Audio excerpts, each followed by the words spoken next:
ठीक है, तो फर्स्ट एमसीक्यू से स्टार्ट करेंगे आज कि in methane molecule the hydrogen atoms around carbon are arranged as, तो this is an easy MCQ ना राइट नाउ। तो टेट्राहेड्रल शेप में होगा, चूँकि मीथेन मॉलिक्यूल आप जानते हैं मीथेन इज CH4 और मीथेन एक अल्केन है। अल्केन्स में हमेशा sp3 हाइब्रिडाइजेशन होती है और ये टेट्राहेड्रल स्ट्रक्चर होता है हर अल्केन का, सिर्फ मीथेन का नहीं, हर अल्केन का टेट्राहेड्रल स्ट्रक्चर होता है। या हर वो कंपाउंड जिसमें कार्बन सिंगल बॉन्डेड होता है, ये कार्बन 4 बॉन्ड बना के रखते हैं, 4 सिग्मा बॉन्ड, वहाँ पर टेट्राहेड्रल शेप ही आता है। ठीक है, पहला एमसीक्यू तो सब इजीली जवाब दे सकते थे इसका। सेकंड है इन कार्बन टेट्राक्लोराइड CCl4 में 4 valence of carbon are directed to 4 corners of, क्योंकि कार्बन टेट्राक्लोराइड की बात की जाए, CCl4 की बात की जाए, तो कार्बन टेट्राक्लोराइड में भी सेम यही है, sp3 हाइब्रिडाइजेशन होगी। एक कार्बन 4 सिग्मा बॉन्ड बनाएगा 4 क्लोरीन के साथ, तो सेम टेट्राहेड्रल स्ट्रक्चर होगा। तो टेट्राहेड्रल को हम टेट्राहेड्रॉन भी कहते हैं।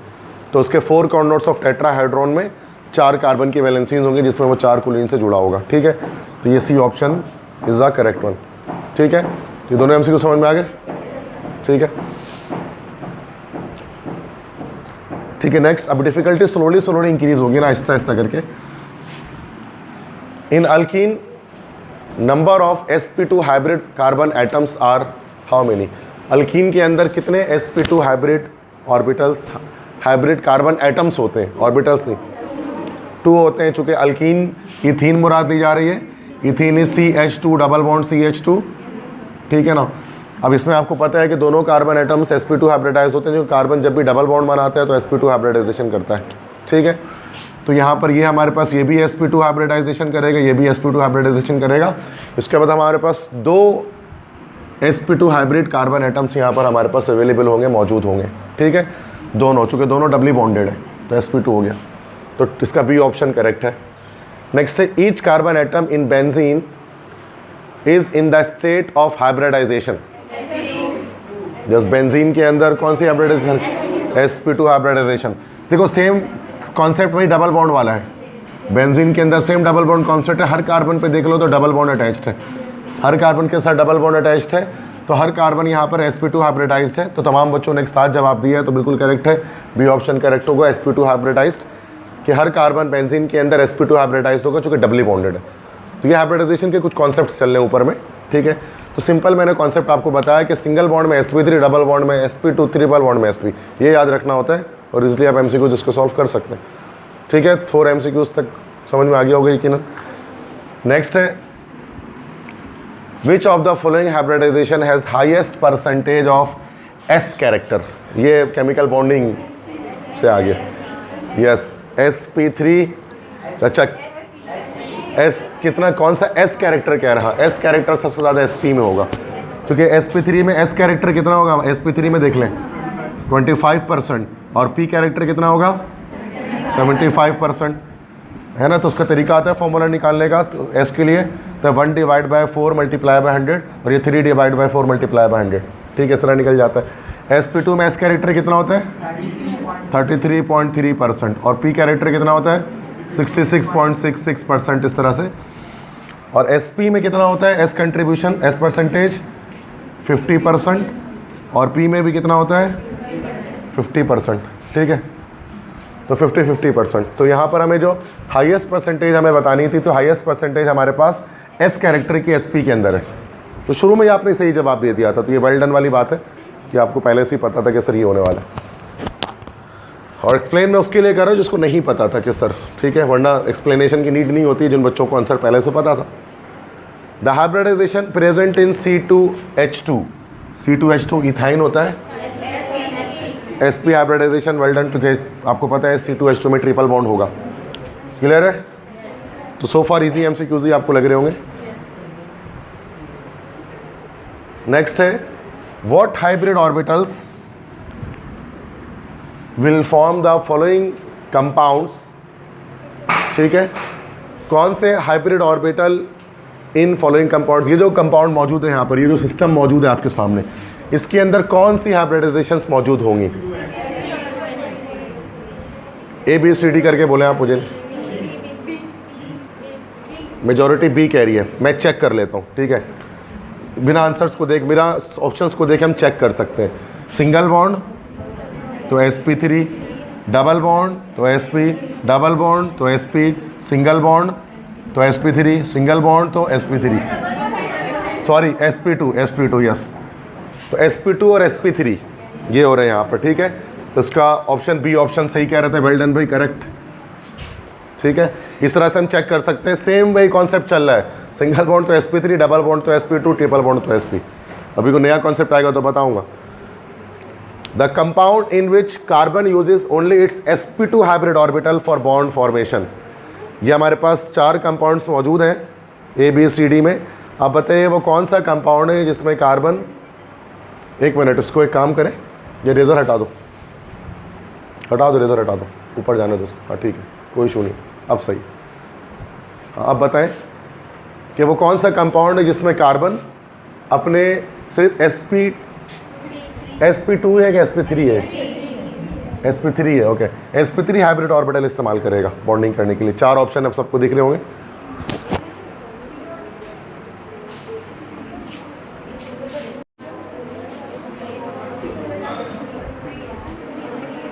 क्या कौन बताना चाह रहा है? चेक, सी भी बता रहे हैं और कुछ ए भी कह रहे हैं, कुछ ए कह रहे हैं और कुछ सी कह रहे हैं। शायद सामने ए कह रहे हैं, पीछे अब्दुल्ला, और यहाँ से आवाज़ सी की कुछ आ रही है।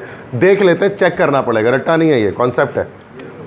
देखते हैं कार्बन सिंगल बॉन्ड से कहाँ पर अटैच्ड है। HCOOH, this is formic acid. Structure बनाएंगे तो कहानी पता लगेगी क्या चल रहा है इसके अंदर।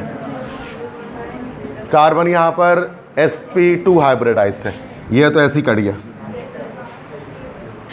Urea,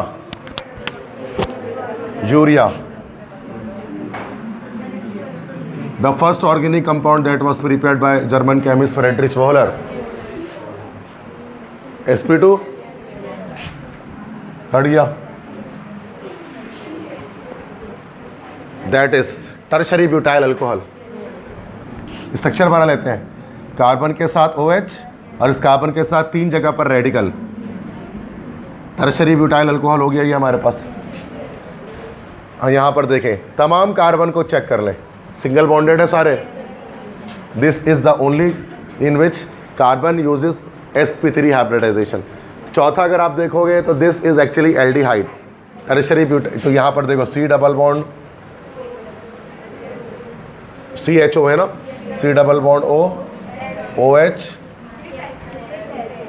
sorry C double bond OH है,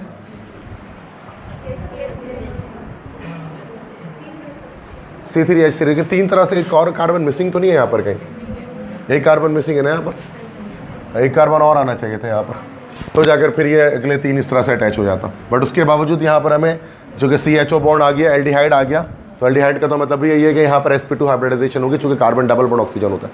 तो ये सी ऑप्शन करेक्ट हो गया इजीली, ठीक है। तो जो सी ऑप्शन कह रहे थे अब्दुल्ला वहाँ से और यहाँ से भी कुछ आवाज़ें थी, आप लोगों ने गलत कहा था, तो चीज़ है, ठीक है। तो ओके है, समझ में आ गया सबको MCQs, ठीक है। कोशिश करें थोड़ा टाइम लगा दो, कोई ऐसा मसला नहीं है। प्रैक्टिस क्लास में टाइम लगता है, क्योंकि ये पूरा लेक्चर के बजाय सब्स्टिट्यूट में हम प्रैक्टिस कर रहे हैं, ठीक है। तो उतना ही टाइम लेगा जितना टाइम लेक्चर ले रहा होता है, बट इसमें ज़्यादा प्रैक्टिस अच्छी हो जाती है कि हमें MCQs डायरेक्टली आंसर लगाना आता है। नेक्स्ट देखें, straight chain hydrocarbon has the molecular formula that is C8H10, ठीक है। The hybridisation for the carbon atoms from one end of the chain to the other are respectively this. The structural formula of the hydrocarbon would be, अच्छा देखें, hybridisation main चीज concept ये है।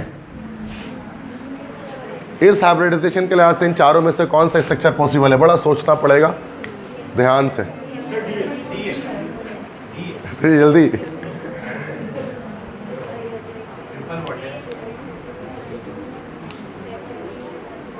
बाकी check करें,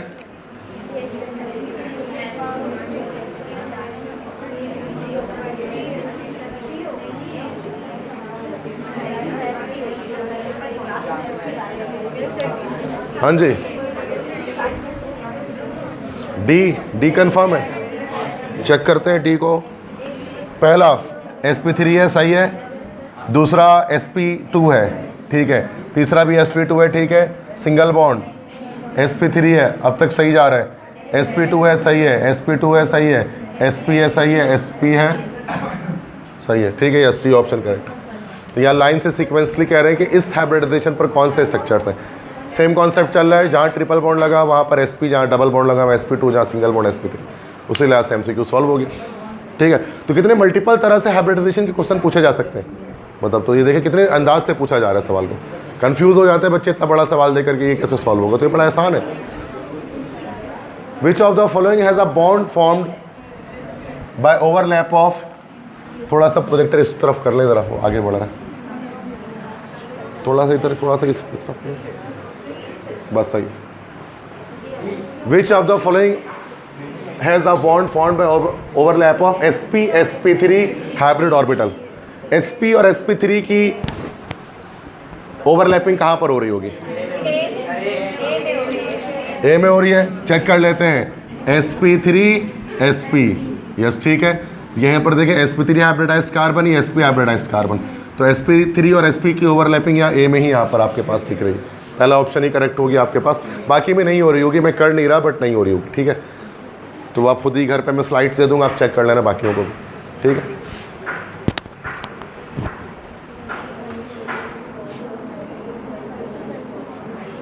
Which of the following statements is false for isopentane? Isopentane के बारे में कौन सी बात गलत है? आइसोपेंटेन तो सबको पता है, 1 2 3 4 5, दिस इज आइसोपेंटेन, नहीं, yes this is isopentane. Isopentane के बारे में इसमें कौन सी बात गलत है?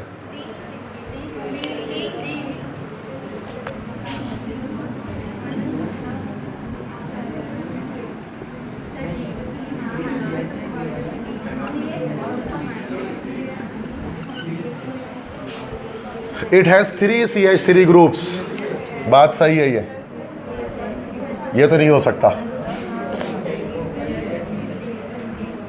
इट हैज़ 1 CH2 ग्रुप, ये भी बात सही है।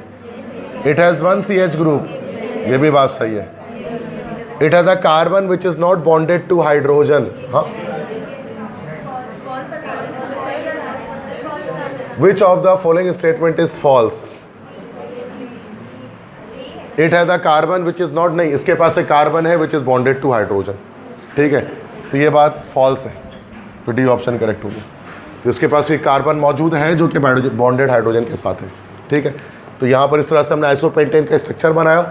आइसोपेंटेन आप जानते हैं टोटल 5 कार्बन होंगे, ठीक है, जिसमें से एक जो है वो बाहर होगा लॉन्गेस्ट कंटिन्यूस कार्बन चेन से, सेकंड लास्ट से, ठीक है, तो आइसोपेंटेन कहलाता है। समझ में आ गया सबको MCQs?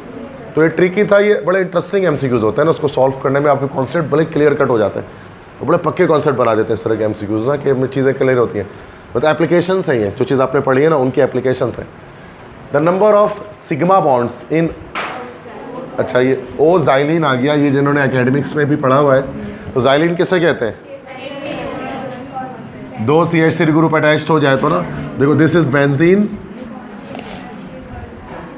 यहाँ पर CH3 आ गया, this is toluene, this is toluene, ठीक है, और अगर एक और CH3 आ जाए तो जाइलिन बनेगा।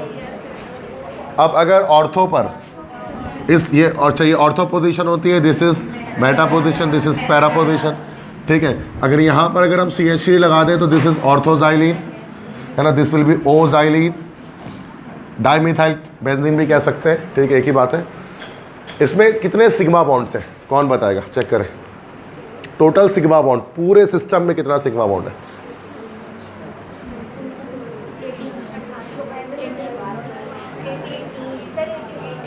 एटीन दिख रहे हैं,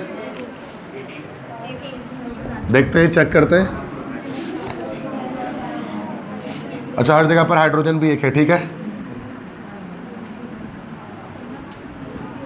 देखो 4 सिग्मा बॉन्ड यहाँ पर हो गए, 4 सिग्मा बॉन्ड यहाँ पर हो गए, 4 4 8, ठीक है। उसके बाद 9 10 11 12 13 14 15 16 17 और यस 18 हो रहे हैं यहाँ पे, फिर दोबारा करता हूँ, यस 18 ये वाला नहीं गिना शायद मैंने, 4 4 8 9 10, 11, 12, 13, 14, 15, 16, 17, 18, ठीक है। तो 18 सिग्मा बॉन्ड है, जिससे 18 सेलेक्ट किया तो उसे ठीक किया। जो कार्बन के अंदर तो हम यहाँ पर सिग्मा बॉन्ड हमें दिखते हैं इधर का था, ठीक है। और बाकी मिथाइल रेडिकल के अंदर भी सिग्मा बॉन्ड दिखेंगे बेंजीन के अलावा, ठीक है। क्लियर है?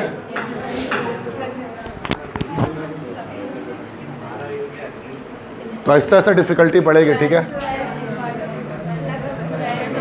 बेंजीन के अंदर ये तो आसान है। बेंजीन के अंदर टोटल कितने सिग्मा बॉन्ड है? 12 में, 6 कार्बन में और 6 हाइड्रोजन में। तो 12 भी आंसर हो गया, डी ऑप्शन करेक्ट, ठीक है। डायरेक्टली पता था, ये तो रट्टा ही लगा लेते हैं बच्चे इसको, ठीक है। नेक्स्ट देखें,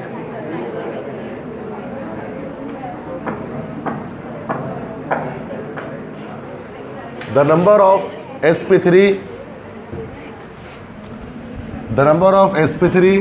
hybridized carbon atoms in cyclohexene are, cyclohexene है, साइक्लोहेक्सीन में sp3 हाइब्रिड कितने होंगे? साइक्लोहेक्सीन से क्या मुराद है कि आपने इस तरह साइक्लोहेक्सेन बनाया,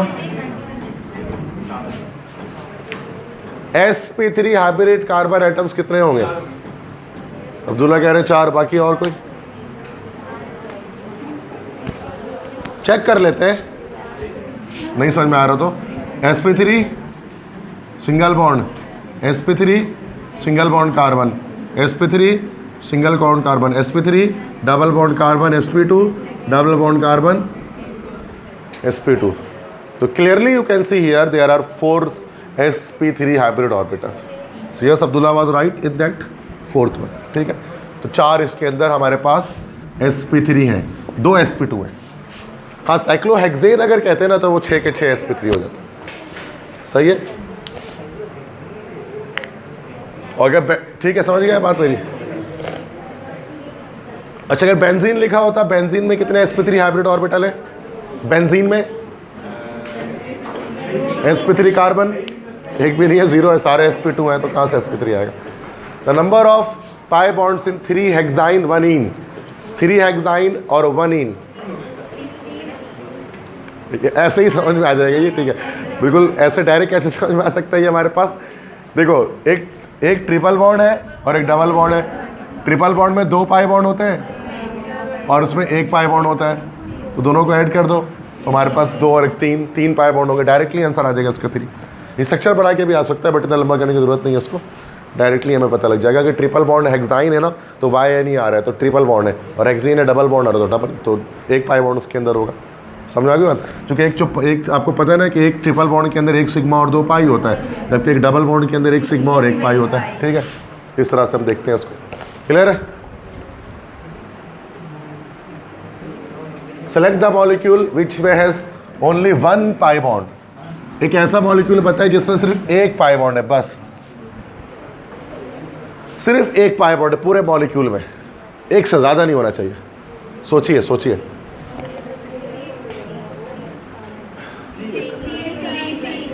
यस, सी ही है, क्योंकि इसमें हमारे पास 1 पाई बॉन्ड है। गेट बंद करके जाइएगा। हाँ, 1 पाई बॉन्ड इसमें, इसके अंदर 2 पाई बॉन्ड है, ठीक है। यहाँ पर 1 पाई बॉन्ड यहाँ पर है और 1 पाई बॉन्ड यहाँ होगा, तो 2 पाई बॉन्ड है। इसके अंदर 1 पाई बॉन्ड यहाँ है और 1 पाई बॉन्ड यहाँ होगा, ठीक है। तो सिर्फ यहाँ पर हमारे पास एक पाई बॉन्ड है। क्लियर है? स्ट्रक्चर तो नहीं खोलूँ इसका मैं, ठीक है, सही। मतलब एप्टीट्यूड में ना देख कर समझ में आना चाहिए, क्योंकि वैसे भी एमडी कैट होता है, ऑनलाइन हो रहा होता है। अब ऑनलाइन पे क्या होता है, सामने स्क्रीन होती है, स्क्रीन में क्वेश्चंस होते हैं, मतलब पेपर पे कोई पेपर फॉर्मेट होता नहीं है, तो आपको नॉर्मली आपको क्या होता है कि डायरेक्ट कोशिश करना चाहिए कि आप पेंसिल कलम ना पकड़ें, क्योंकि दैट सी बात है, एक तरफ आपके सामने टैबलेट होता है, टैबलेट के थ्रू लिया जाता है, टैबलेट आपके सामने खुला हुआ है, उसमें एमडी कैट के एमसीक्यूज आ रहे हैं जब आप पेपर देने जाएंगे, फिर पेपर कलम को पकड़ना और साथ में ये करना, तो ये बड़ा कन्फ्यूजन होता है ना इसकी वजह से। तो ये कोशिश होनी चाहिए कि मैक्सिमम आप डायरेक्टली लगा दें, पेंसिल कलम को पकड़े बिना, वरना उससे कि टाइम बहुत वेस्ट होता है कि एक बार आप पेंसिल से लिखें फिर एक बार आप जाएं। एनईडी का भी ऐसे ही होता है, ऑनलाइन टेस्ट होता है सामने, तो ये बड़ा कंफ्यूजिंग हो जाता है दोनों काम। हाँ, अगर सारा पूरा पेपर में हो रहा हो तो फिर समझ में आता है कि चलो भाई एक साथ हो जाता है, लेकिन ना एनईडी का टेस्ट पेपर फॉर्मेट में होता है, ना ही एमडी कैट पेपर फॉर्मेट में होता है, दोनों नहीं होते हैं पेपर में, ठीक है। ऑनलाइन अब तो मैक्सिमम मेजोरिटी टेस्ट ऑनलाइन है, केजू का टेस्ट हटा दो अगर तो। एसिटाइलिन मॉलिक्यूल्स कंटेन, अरे यार इतना बच्चों वाला सवाल ऐसे ही बता दोगे। टोटल कितना होगा सिस्टम में सिग्मा पाई एसिटाइलिन के? 3 सिग्मा 2 पाई होगा, क्योंकि एसिटाइलिन किसे कहते हैं? इथाइन को कहते हैं। बहुत बेसिक सवाल है, बहुत बेसिक।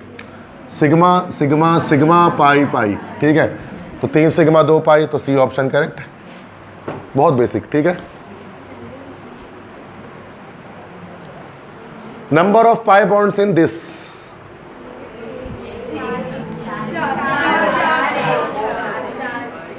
फोर दिख रहे हैं, 1 2 3 4, यस वेल डन, 4 है। Number of pi electrons present in naphthalene. अच्छा थोड़ा सा भी इसको थोड़ा समझ लें इस एमसीक्यूज को।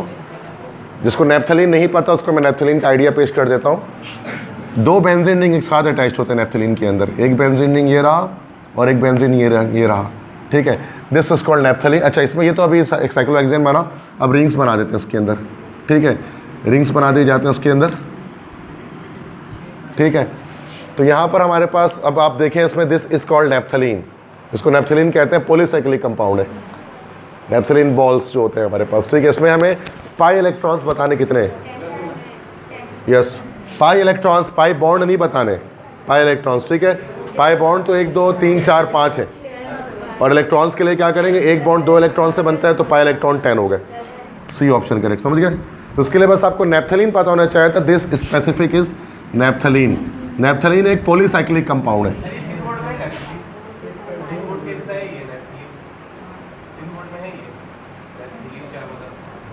नहीं नहीं है, अभी मैं सिंथ फेडरल नहीं बोला, बस देखते रहो, कॉन्सेप्ट चलते रहो, ठीक है। वो देखेंगे बाद में, वो आधा घंटे इसी में लग जाएगा। सिंध में ये है और फेडरल में ये है, छोड़ दो उसको, जिसमें भी है पढ़ते रहो।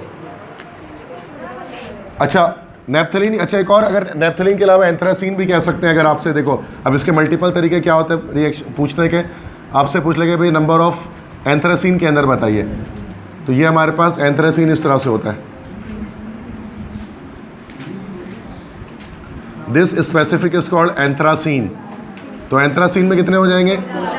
16 हो जाएंगे पाई इलेक्ट्रॉन्स। 1 2 3 4 5 6 7 8, तो 16 पाई इलेक्ट्रॉन्स। तो this is naphthalene and this is anthracene. दोनों पॉलीसाइक्लिक कंपाउंड्स हैं। पॉलीसाइक्लिक ऐसे कंपाउंड होते हैं, पॉलीसाइक्लिक कंपाउंड्स ऐसे कंपाउंड्स होते हैं ऑर्गेनिक केमिस्ट्री के अंदर जिसके अंदर एक से ज़्यादा बेंजीन एक ही कंपाउंड के अंदर अटैच्ड होता है।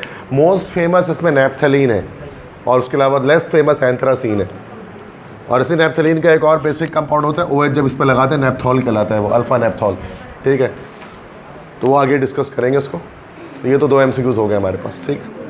क्लियर है यहाँ तक सबको? देखो मुझे रेस नहीं लगानी है कि बस 50 स्लाइड करनी है, आप 5 स्लाइड करो, लेकिन आप समझ के करो, ठीक है।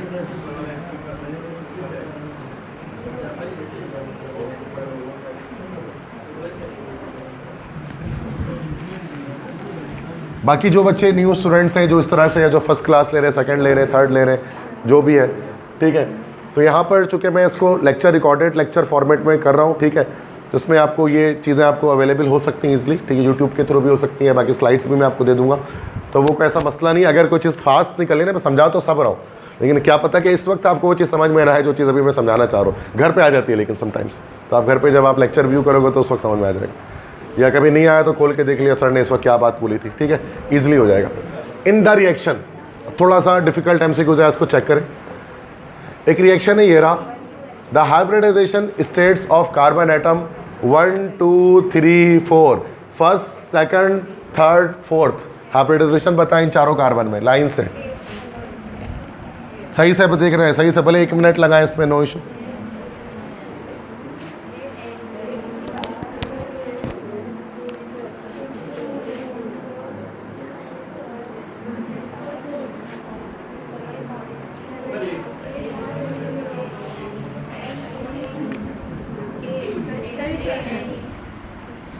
ठीक है, चेक कर लेते हैं। sp2 sp2 सही है, 1 और 2 sp2, CH2Br।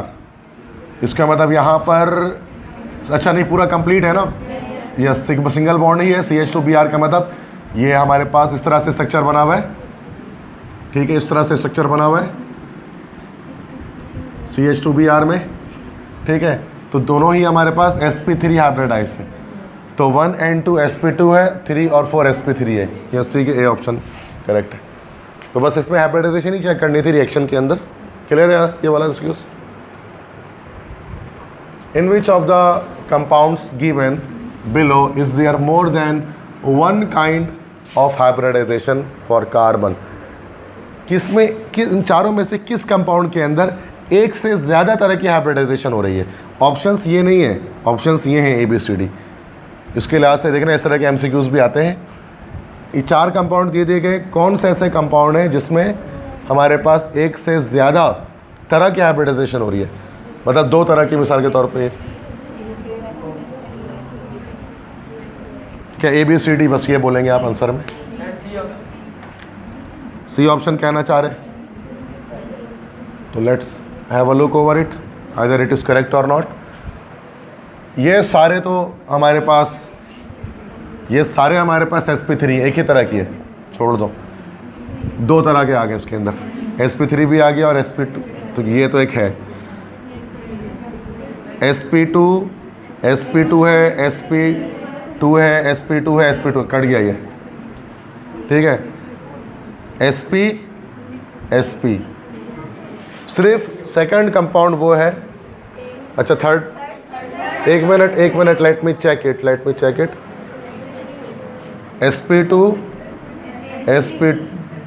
sp2 ही है, ये भी sp2 है, डबल बॉन्ड है, इधर से डबल बॉन्ड दिख रहा है ना, ये भी sp2 है। तो भाई सिर्फ और सिर्फ ये भी नहीं, सिर्फ और सिर्फ दूसरा कंपाउंड ऐसा है, तो ज़्यादा सारे बच्चे रॉन्ग थे उसमें, तो डी ऑप्शन करेक्ट है।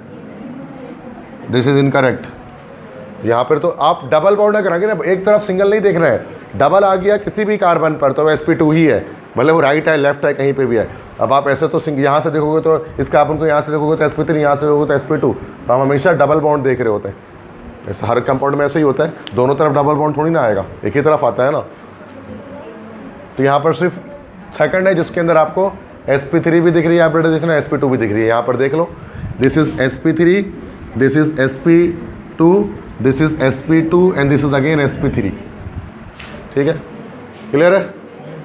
ये गलत बताया था बच्चों ने सबने, डी ऑप्शन करेक्ट है। 1,3-ब्यूटाडाइईन हैज, 1,3-ब्यूटाडाइईन में स्ट्रक्चर बना लेंगे उसका, फिर पता चले, आप बताएं, कोशिश कर बता देंगे इसका।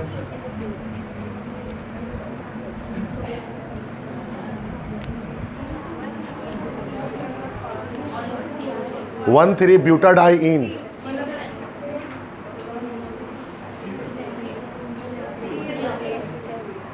सी कह रहे हैं,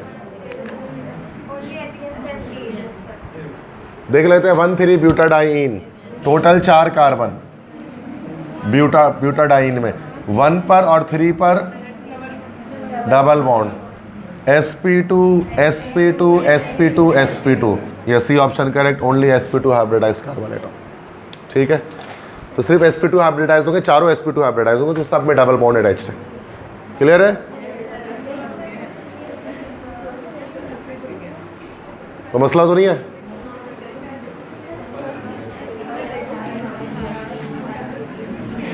number of sigma and pi bonds present in 1-ब्यूटीन-3-आइन रिस्पेक्टिवली। सिंपल, इससे पहले एक सवाल ऐसा जा चुका है। सिग्मा और पाई बॉन्ड की तादाद बताइए कितनी होगी? नहीं, टोटल बताना है, टोटल स्ट्रक्चर बना के पता लगेगा। 1-ब्यूटीन-3-आइन में टोटल सिग्मा और पाई बॉन्ड की तादाद, सोचे ABCD, you have to give an answer.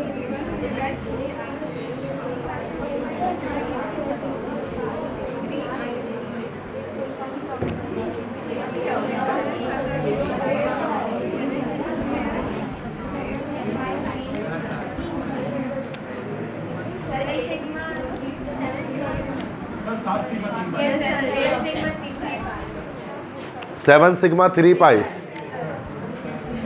Check करते हैं। 1-ब्यूटीन-3-आइन, टोटल 4 कार्बन,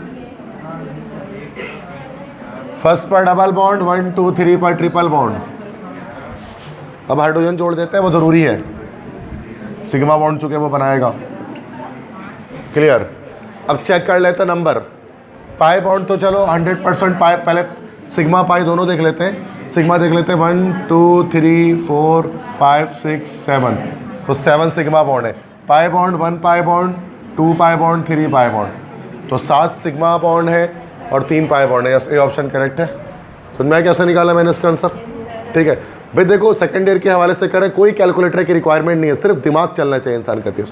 ये तो जैकपॉट एमसीक्यूज है अगर एप्टीट्यूड में आते हैं तो। कोई कैलकुलेटर नहीं चलाना, सोचना है मल्टीप्लाई डिवाइड प्लस, कुछ नहीं करना, कॉन्सेप्ट आना चाहिए केमिस्ट्री का बस, और कुछ नहीं आना चाहिए। एक सेकंड, इतने जल्दी ना फिजिक्स ना मैथ्स कोई एमसीक्यूज इतनी जल्दी सॉल्व नहीं हो सकता, इतनी जल्दी केमिस्ट्री सॉल्व करके देते हैं एमसीक्यूज आपको। देखा बस आंसर। हाँ, आपको ये पता ही नहीं है कि ब्यूटीन का मतलब, ब्यूट का मतलब 4 कार्बन, इन मतलब डबल बॉन्ड, आइन मतलब ट्रिपल बॉन्ड, तो आप कभी जिंदगी में नहीं कर सकते। कॉन्सेप्ट नहीं है ना, कॉन्सेप्ट जरूरी है इसके अंदर। कॉन्सेप्ट है तो सब कुछ है केमिस्ट्री में। ठीक है, कॉन्सेप्ट नहीं तो कैलकुलेटर 1000 चला लो, कोई फायदा नहीं है। Which is an acidic hydrocarbon. अच्छा, ये चैप्टर 7 से सिंध बोर्ड के। एसिडिक हाइड्रोकार्बन कौन सा होता है? वैसे हम जानते हैं कि, तो मैं बता दूं जिनको नहीं पता है कि एसिडिक से क्या मुराद है, मैं बता दे रहा हूँ। वैसे जो बता दिया आंसर वो शायद चैप्टर 7 उनका पक्का है, इस वजह से बता रहे हैं। एसिडिक कौन सी चीज़ एसिडिक होती है? अरे एक टर्मिनल मिल गया, एसिड। नॉर्मल केमिस्ट्री में एसिड किसको कहते हैं? H+ donor. ठीक है, जो H+ डोनर होता है उसको हम लोग बोलते हैं एसिड, सिंपल। ठीक है, आर्हेनियस के मुताबिक H+ देने वाला एसिड। ठीक है, अब एसिडिक हाइड्रोकार्बन कौन सा होता है? एसिडिक हाइड्रोकार्बन हमारे पास अल्काइंस होते हैं, और अल्काइन भी सारे अल्काइन नहीं बल्कि टर्मिनल अल्काइन।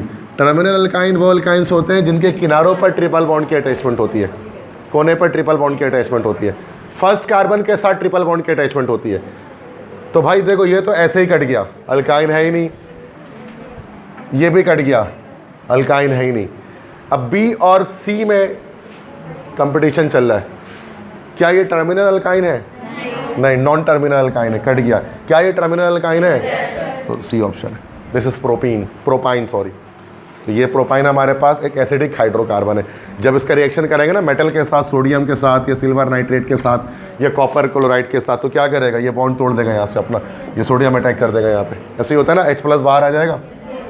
ठीक है, ये रिएक्शन है अगरचे अगले चैप्टर का, ये ठीक है, चैप्टर 7 का।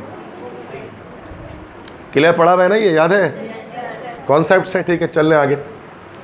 A carbon carbon triple bond in ethyne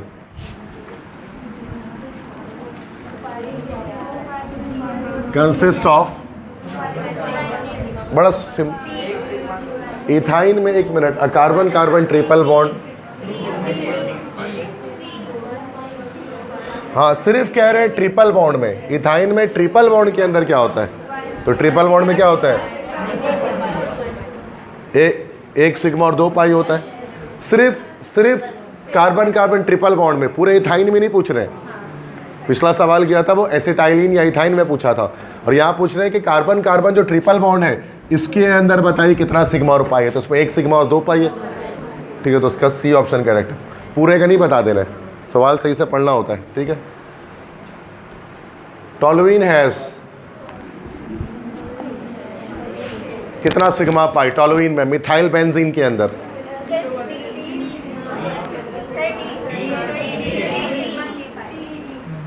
D 15 sigma और 3 पाई। चूंकि बेंजीन में हमें पता है, बेंजीन में टोटल 12 सिग्मा बॉन्ड तो होते ही हैं। ठीक है, उसके बाद CH3 के अंदर 13, 14, 15 हो जाते हैं। ये तो 15 सिग्मा और 3 पाई बॉन्ड बेंजीन के अंदर डायरेक्ट पता लग जाएगा ये। ठीक है, तो टोलुइन में जो कि CH3 ग्रुप आ जाता है ना, तो वो 3 और सिग्मा बॉन्ड्स की वजह से आ जाते हैं, CH3 ग्रुप की वजह से।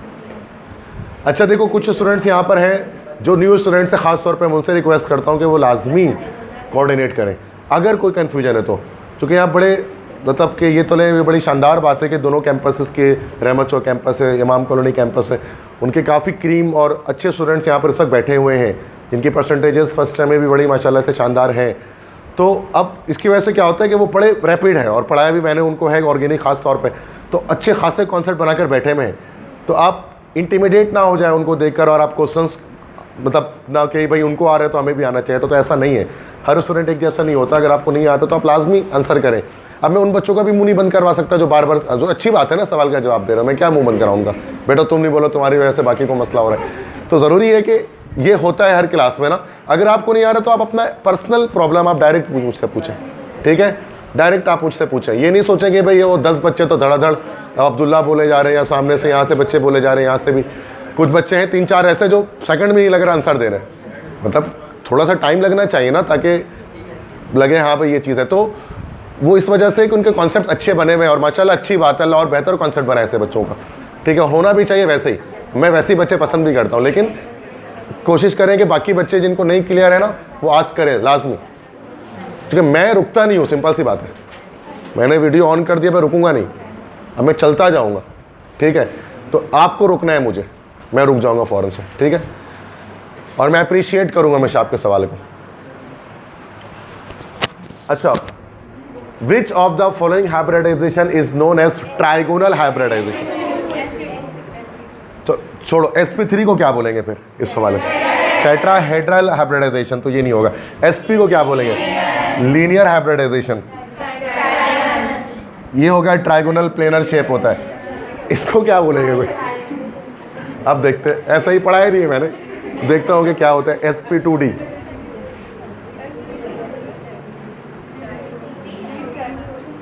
पढ़ा ही नहीं है ना ये। This is trigonal bipyramidal hybridisation, ये आगे पढ़ेंगे जब मैं फेडरल से आपको बॉन्डिंग पढ़ाऊंगा तब। छोड़ दो उसको, भी याद नहीं रखो, काम नहीं है, अभी काम नहीं है फिलहाल, क्योंकि चैप्टर पढ़ाया नहीं है मैंने अभी। तो हमने सिर्फ स्ट्रक्चर्स कुछ ही देखे, हमें नहीं पता ट्राइगोनल बाय पिरामिडल स्ट्रक्चर कैसा होता है, हमें नहीं पता स्क्वायर प्लेनर स्ट्रक्चर कैसा होता है, हमें नहीं पता ऑक्टाहेड्रल स्ट्रक्चर कैसा होता है, वो सब आगे जाकर आएगा। sp3d, sp3d, sp2d, spd, ये सारे हाइब्रिडाइजेशन। डी वाले, चूँकि सिन बोर्ड में हम सिर्फ s और p वाले पढ़ते, डी वाले नहीं पढ़ते, लेकिन डी की हाइब्रिडाइजेशन होती ज़रूर है, मतलब डी हाइब्रिडाइजेशन में इन्वॉल्व होता है, बहुत जगहों पर होता है, जिसको हम क्लासिकल केमिस्ट्री से एक्सप्लेन नहीं कर पाते। जैसे PCl5 के अंदर जैसे हो रहा होता है ना, PCl5 में फॉस्फोरस 5 बॉन्ड बना सकता है, जबकि हमें पता है फॉस्फोरस तो 3 बॉन्ड बनाने की कैपेबिलिटी रखता है। 5 बॉन्ड बनाता है तो एक्सटेंडेड ऑक्टेट हो जाता है, क्लासिकल रूल के लिहाज से वो फेल हो जाता है octet rule, but modern concept के लिहाज से ये बना सकता है, ठीक है। फॉस्फोरस का एटॉमिक नंबर होता है 15। ऐसे ही एक्स्ट्रा नॉलेज आपको दे रहा हूँ कि 1s2, 2s2, 2p6, 3s2, अच्छा 15 करना है ना, तो ये 6, 7, 8, 9, 10, 11, 12, 13, 14, 15, ठीक है, 3p3, इस तरह से हो जाएगा। अच्छा 1s2, 2s2, 2p6, 3s2, 3p6, 4s2, उसके बाद 3d करके आ रहा होता है, ठीक है। 3d पहले फिल होता है, 4s बाद में फिल हो रहा होता है नॉर्मली, ठीक है, क्योंकि 4s नेक्स्ट सेल में। तो यहाँ पर अब यहाँ पर 3p, यहाँ पर देखोगे तो 3px, 3py, 3pz, इसको हम इस तरह से ज्वाइन कर दें तो 3px पर एक इलेक्ट्रॉन, 3py पर 1, 3pz पर 1 और 3s पर ये 2 इलेक्ट्रॉन आ गए। अब उसके बाद अब 3d ऑर्बिटल आएगा।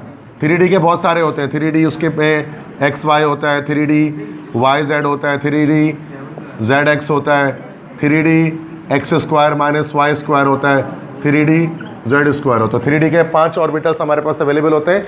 अभी शुरू में सब में 0 0 है, चूँकि ग्राउंड स्टेट में देखा जाए तो फॉस्फोरस में कोई भी हमारे पास, फॉस्फोरस के अंदर हमारे पास जो है वो कोई भी कह लें कि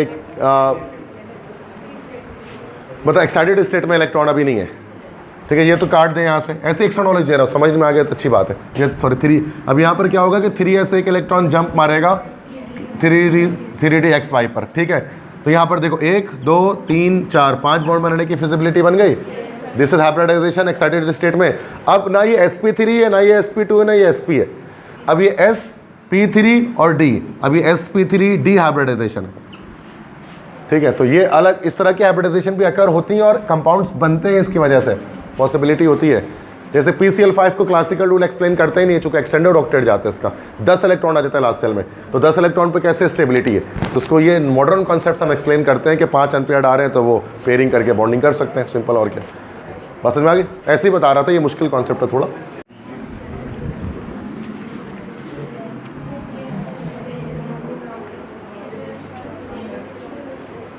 The CH bond distance is longest in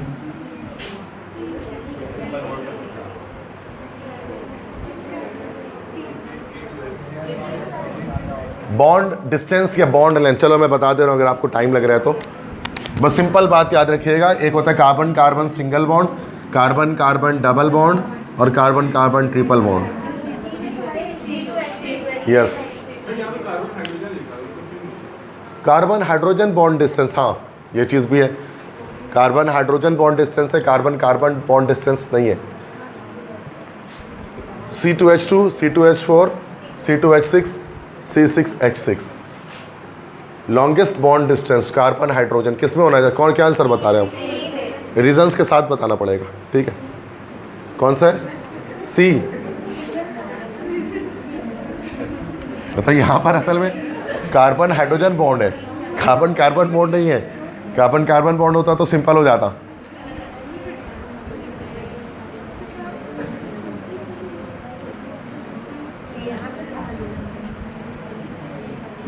तो एक इथाइन है, एक इथीन है, एक इथेन है, एक बेंजीन है।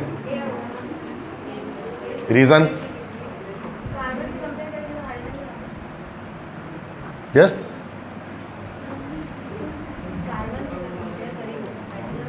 देखिए मैं बता रहा हूँ इसका क्या तरीका है, इसको क्या ट्रिक से निकाल सकते हैं। वैसे तो ए ही होगा, सब मलाइका ने कहा ए ही होगा, लेकिन अब इसमें यहाँ पर देखो बॉन्ड डिस्टेंस जितना ज़्यादा होता है बॉन्ड एनर्जी उतनी कम होती है और वो उतनी आराम से बॉन्ड टूट सकता है। इथाइन के अंदर हमारे पास कार्बन ट्रिपल बॉन्ड कार्बन होता है और हाइड्रोजन का बॉन्ड डिस्टेंस काफ़ी ज़्यादा होता है। चूँकि ये ट्रिपल बॉन्ड होते हैं ना तो ये ज़्यादा करीब आपस में हो जाते हैं इधर पर, ठीक है। और यहाँ पर करीब होने की वजह से यहाँ से बॉन्ड डिस्टेंस बढ़ जाता है, इसी वजह से ये बॉन्ड जो है ना वीक हो जाता है।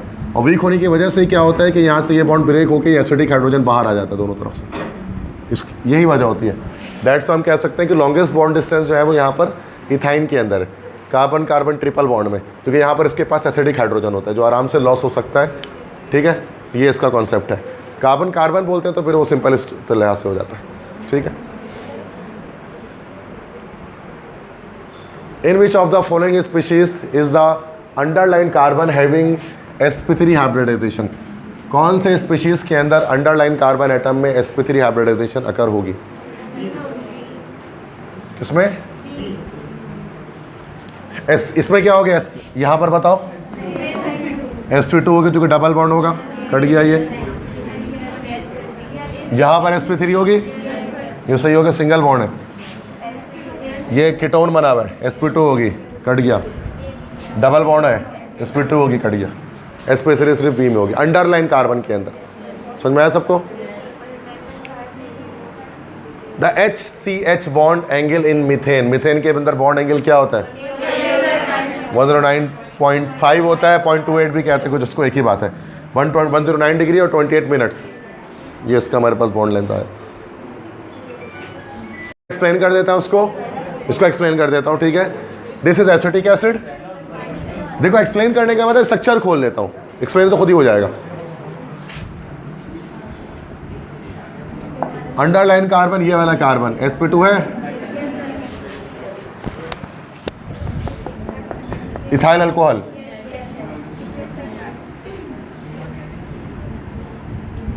ये वाला कार्बन sp3 होगा। कीटोन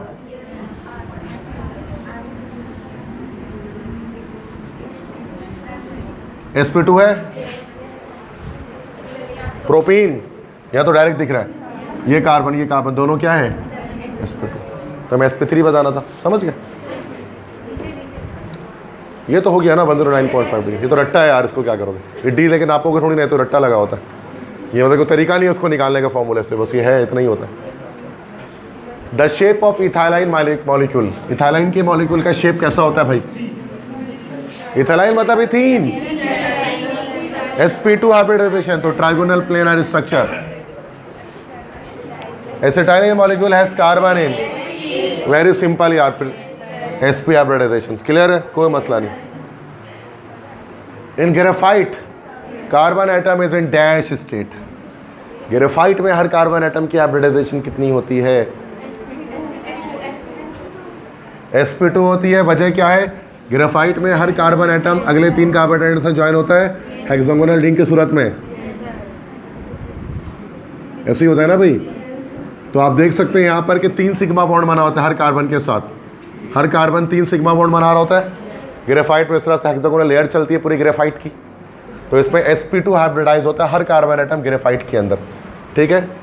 तो ग्रेफाइट कहा गया तो स्ट्रक्चर ये ध्यान में आ जाना चाहिए कि एक कार्बन 3 कार्बन से बॉन्डेड है, ट्राइगोनल प्लेनर शेप होता है एक कार्बन का, और पूरा मिलकर टोटल 6 मिलकर हेक्सागोनल रिंग बनाते हैं, और वो बहुत सारे रिंग्स मिलकर एक हेक्सागोनल लेयर बनाते हैं। उस एक लेयर को ग्राफीन कहा जाता है, और बहुत सारे लेयर जब मिलते हैं तो ग्राफाइट बनता है, और हर लेयर दूसरे लेयर से 3.35 एंगस्ट्रॉम के फासले पर होता है, पेंसिल की नोक बन जाती है, ठीक है। समझ में आ गई बात? तो ये 9th क्लास से पढ़ते जाते हैं बच्चे ग्रेफाइट के बारे में, पेंसिल की नोक है और ये वो।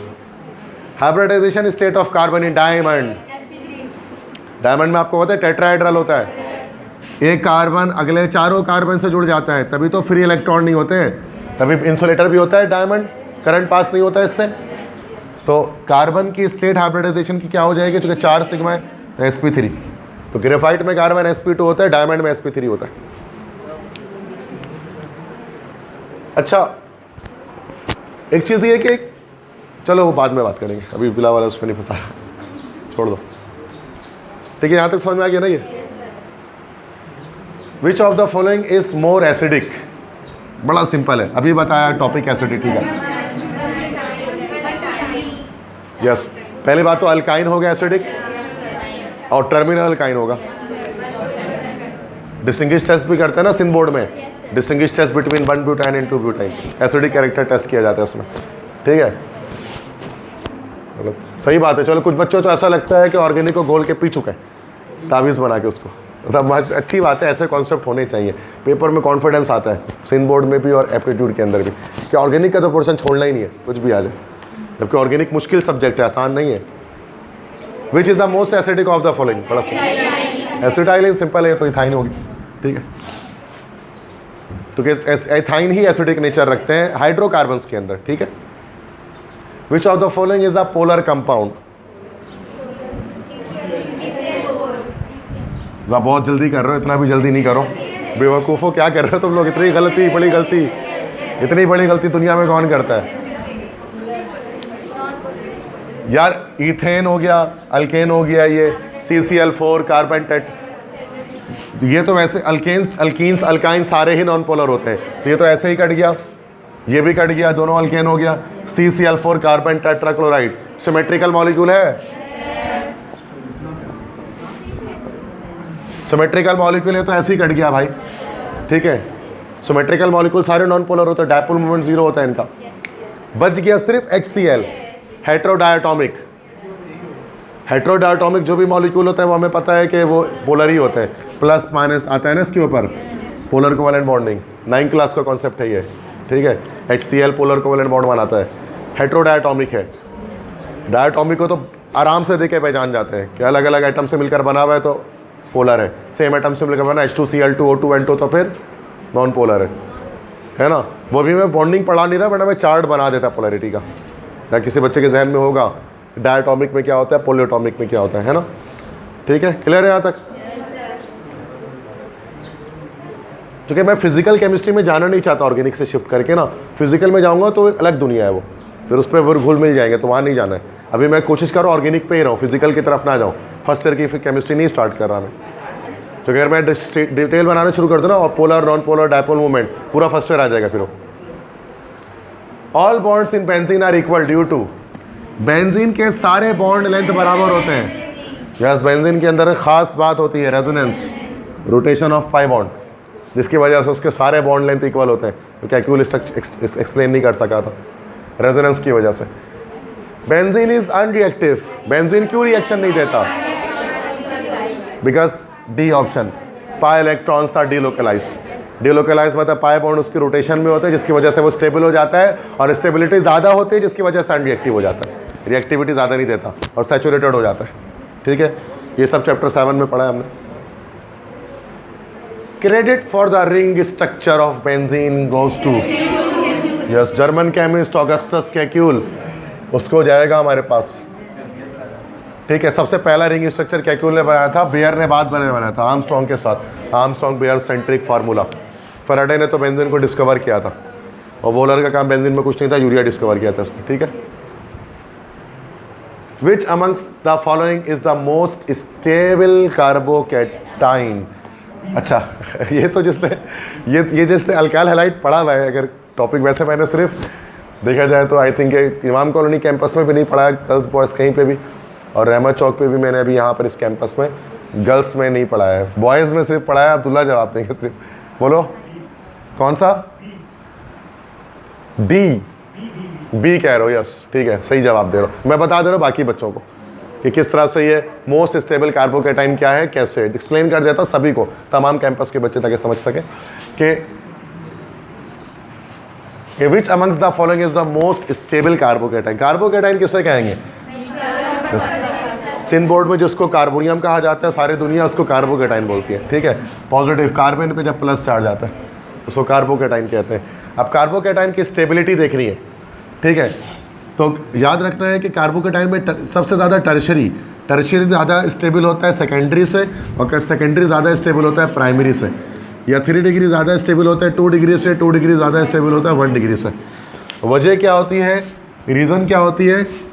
Due to very high steric hindrance, बहुत ज़्यादा हाई स्टेरिक हिंड्रेंस की वजह से। स्टेरिक हिंड्रेंस किसे कहते हैं? स्टेरिक हिंड्रेंस का मतलब होता है बल्की molecule.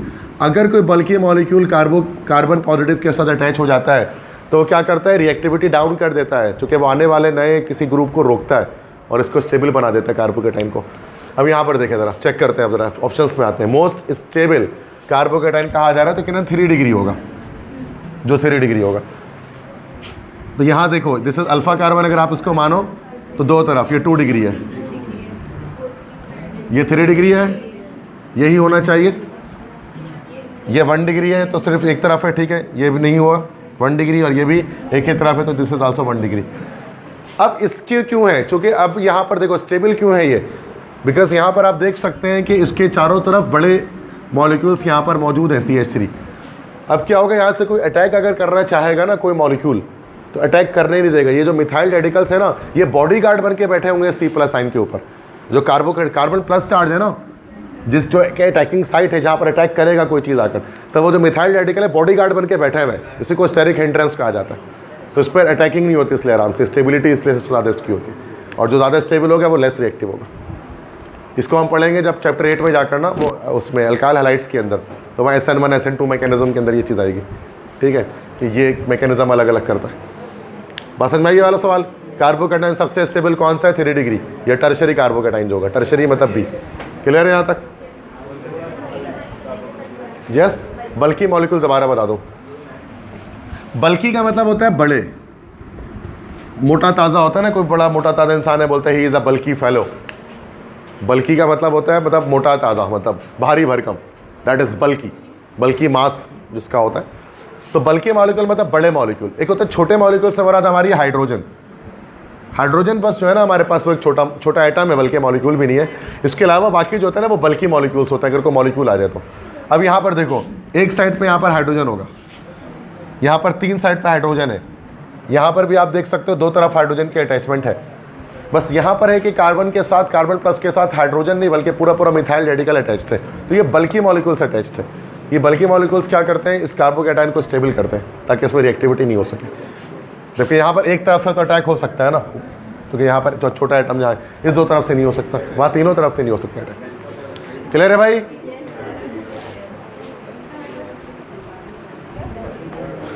In which of the following species the central atom is negatively charged?